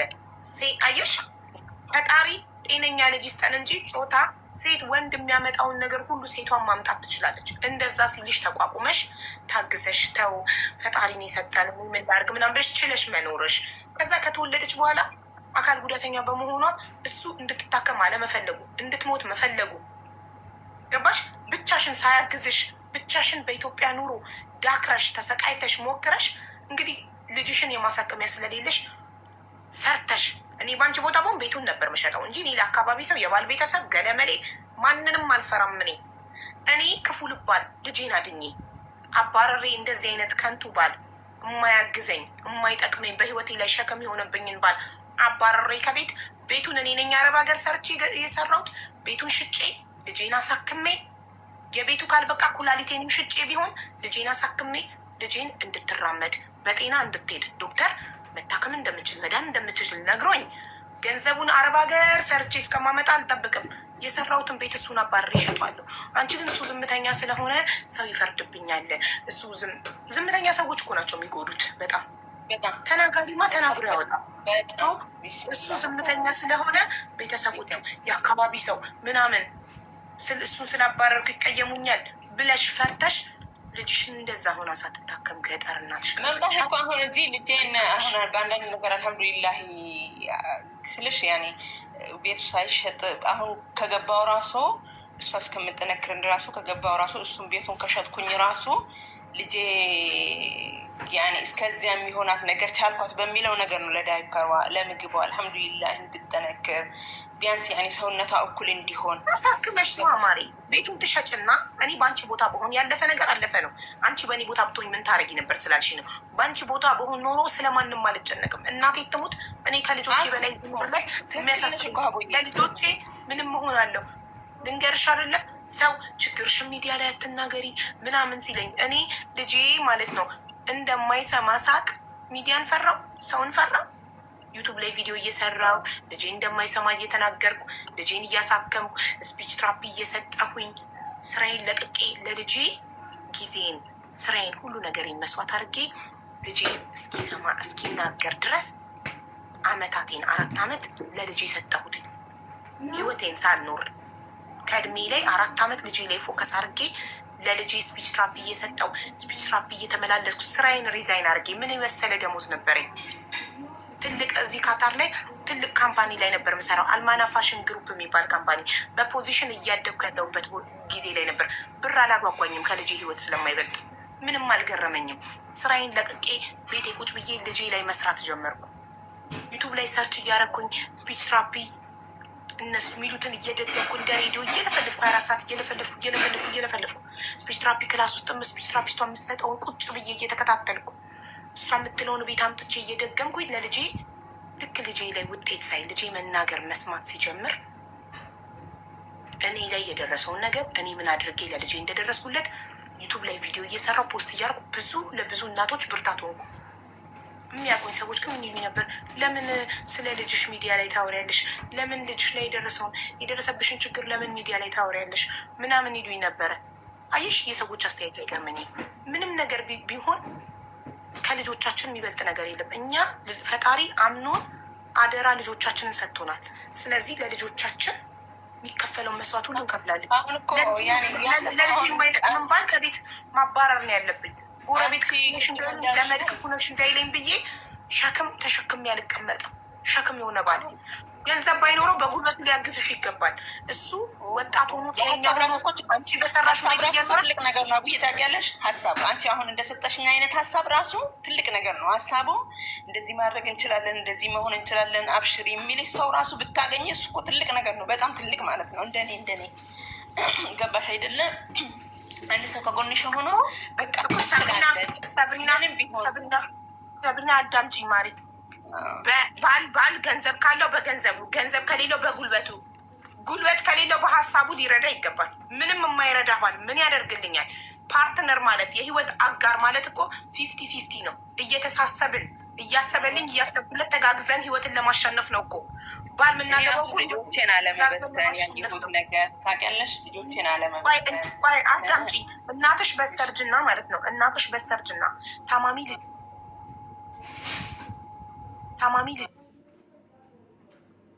ታማሚ ልጅ በሰራሹ ቤት እየኖረ ነው ያለ ክራይ ሳይከፍል። ከዚህ በላይ የሚያም ነገር አለ? ይኸውልሽ የአንቺ ፐርሰናሊቲሽ ስትሮንግ አለመሆን ከአንቺ አልፎ ቤተሰብሽን እየጎዳ ነው። የእኔ ጠንካራ አለመሆን ከኔ አልፎ ከኔ አልፎ ተቀምጬ ምንም ለውጠው ነገር እኮ አጣሁ። እዚህ ተቀምጬ አንቺ አሁን ለምሳሌ እዚህ ሆነሽ አሁን ለምሳሌ አንቺ ባለሽበት ነገር ወላሂ ለዚህ ሀቡ ከዚህ በላይ ማድረግ እችላለሁ። ከዚህ በላይ ማለት ነው። ራሴን እንትን ለማለት ሳይሆን ከዚህ በላይ ማድረግ እችላለሁ። እዛ ከሆንኩኝ ማለት ነው። የሚከፈለው ዋጋ መክፈል እችላለሁ። ሀታ የሰው እንጀራ ጋግሬ ቤቴን ሽጬ አይደለም የሰው እንጀራ ትጋግሪያለሽ? ቆይ ከእንጀራ በፊትም ሽንኩርትም ነጋዴ ሽንኩርትም ነግደሻል። ጀግና ነሽ እኮ። ከአረብ ሀገር ገብተሽ 5 ዓመት ሳውዲ ሰርተሽ ገብተሽ የሰራሽው ቤት ውስጥ እየኖርሽ እኮ አንቺ የሴት ጀግና ነሽ። አልተቀመጥሽም እኮ። ሽንኩርትም ትነግጃለሽ፣ የተለያዩ ስራዎችን ትሰሪያለሽ። ህይወትሽን ለመቀየር ያልፈነቀልሽው ድንጋይ የለም። ታሪክሽን በደንብ ነው ቁጭ ብዬ ያዳመጥኩሽ። ታዲያ እንደዚህ አይነት ጠንካራ ሴት፣ የምትለፋ ሴት፣ ህይወቷን ከትናንትና የተሻለ ለማድረግ የምትለፋ ሴት ከጎን የሚይዛት እንቅፋት ካለ የማይረዳት ከሆነ አብሮኝ የማይሮጥ ከሆነ እኔ ህይወቴን አንድ ስቴፕ ከፍ ለማድረግ እየታገልኩኝ ባሌ አብሮኝ የማይሮጥ ከሆነ ወደኋላ የሚጎትተኝ ከሆነ ሶሪ አስወግደዋለሁ።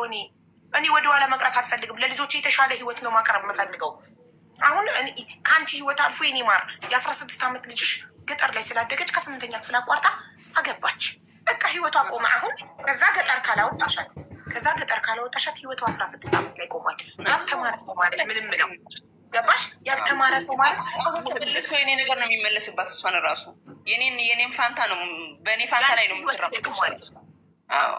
ስለዚህ ልጅሽ ህይወትሽን እንድትደግሞ ማትፈልጊ ከሆነ እኔ ላግዝሽ ፈቃደኛ ነኝ። አንደኛ ቁጥርሽን ሰጭኝና ዋትሳፕ ላይ የልጅሽን ቁጥር ትልኪልኛለሽ፣ ፓስፖርት ኮፒዋን ትልኪልኛለሽ። ዱባይ መጥታ አካውንት ከፍታ ዱባይ መጥታ እየሰራች እንድትማር ኦንላይን ላይ ያልተማረ ሰው እንስሳ ነው። በዚህ ሰዓት ቋንቋ መማር፣ ኮምፒውተር መማር አለባት፣ መሰልጠን አለባት። ገባሽ እንዴ? በ16 ዓመት ልጅ በዚህ እድሜዋ ከዛ ላይ በላይ ትፈለፍላለች።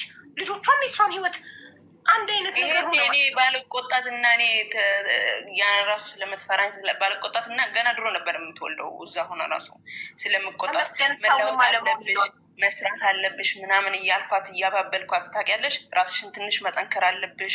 እንደኔ ወድቀሽ መቅረት ትፈልጊያለሽ እያልኳት እነሱም ያውቃሉ የስላባታቸው ነገር ብቻዬን እንደምለፋ ያውቃሉ። አሁን አድገዋል አልሐምዱሊላህ ታውቂያለሽ፣ ያገናዝባሉ። እና ይሄ ነገር እንዳይደገምብሽ የማትፈልጊ ከሆነች ሄደሽ ተለወጪና እኔ ከባልሽ ተፋች ያለሽም ተለያዩ ያለሽም እሱ የራስሽ ጉዳይ ነው፣ የራስሽ ህይወት ነው። ገባሽበት? አንዴ ባል ይሰራል ገጠር ላው የእርሻል ነገር አላቸው መሰለኝ እንትን ይላሉ። እና ሳውዲ እሷን ብቻ ነበር ሊልካት የነበረው ወይንስ እሱም አብሯት ሊሰደድ ነበር? እሱም ሞክሮ ነበረ፣ እሱም እዚህ ሞክሮ ነበረ፣ እዛም ሞክሮ ነበረ፣ አልተሳካለትም። ፓስፖርት አለው እሱ ራሱ ማለት ነው። እና አልተሳካለትም። እና እሱ ሳይሳካለት ሲቀር ነው እሷን እንትን አሉ። አሁን እሷ ትወደዋለች። እኛ ብናመጣትም እኮ መልሳ ለሱ ምትልክ ከሆነ እኮ ታጥቦጭቃ ነው የሚሆነው ነገሩ። ያኔ አሁን እኔ እዚህ እሷ ከመጣች ያኔ ኮንትሮል ማድረግ እችላለሁ። አቡዬ ያኔ ስልሽ ነገሮችን መቆጣጠር እችላለሁ። ምክንያቱም እኔ በህይወት እስካለው ድረስ ልጆቼ እኔ ባለፍኩበት መንገድ ላይ እንዳያልፉ ነው። ወላሂ ያላየሁት ስቃይ የለም አቡ፣ ያላየሁት ስቃይ ለእነሱ ብዬ እኔ ምክንያቱም በእኔ ህይወት ላይ ያለፍኩት ነገር ብዙ ስላለ ማለት ነው። በጣም ብዙ በጣም ከእናቴ ተለያይቼ እናቴና አባቴ ተለያይተው ብዙ ስቃይ ያየሁት ስቃይ ስላለ ነው በራሴ ላይ የደረሰው ስቃይ ማለት ነው። እና ያንን ነገር እንዳያዩብኝ ከአባታቸው ተነጣጥዬ እነሱን አንድ እዚሁ ልጅ አንድ እዛው ልጅ እንዳያዩብኝ በማለት ነው ይሄን ሁሉ ጣጣ በራሴ ላይ የተሸከምኩት ማለት ነው። ነገሮቹን ሁሉ ገባሽ አይደለም? እና አሁን ደግሞ ያኔ ልክ እንዳልሽው መሳሳቴ እዚህ ከመምጣት በፊት በቅድሚያ እንደዚህ ያኔ ሲጀመር አላውቅም ነበር። ኦንላይን ሰው እንደዚህ ሰውን እንደሚረዳ ምናምን እዚህ ሳልመጣ በፊት ሀቂቃ አላውቅም ተጠቃሚም ስላልሆንኩኝ ምንም አላውቅም። ስለ ሚዲያ የማውቀው ነገር የለም። አሁን ራሱ በቅርብ ጊዜ ነው ያኔ እንደዚህ ሳይ አንቺ ጋር ሳይ እንደ ልጆቹ ጋር አንዳንድ ጊዜ ቲክቶክ ስገባ ብዙም አልጠቀም ሳይ እንትን የምለው ማለት ነው እንጂ የሚዲያ ብዙም ተጠቃሚ ሰውም አይደለም። አላውቅም ነበረ። ግን ያኔ የታየኝ ነገር ምንድን ነው?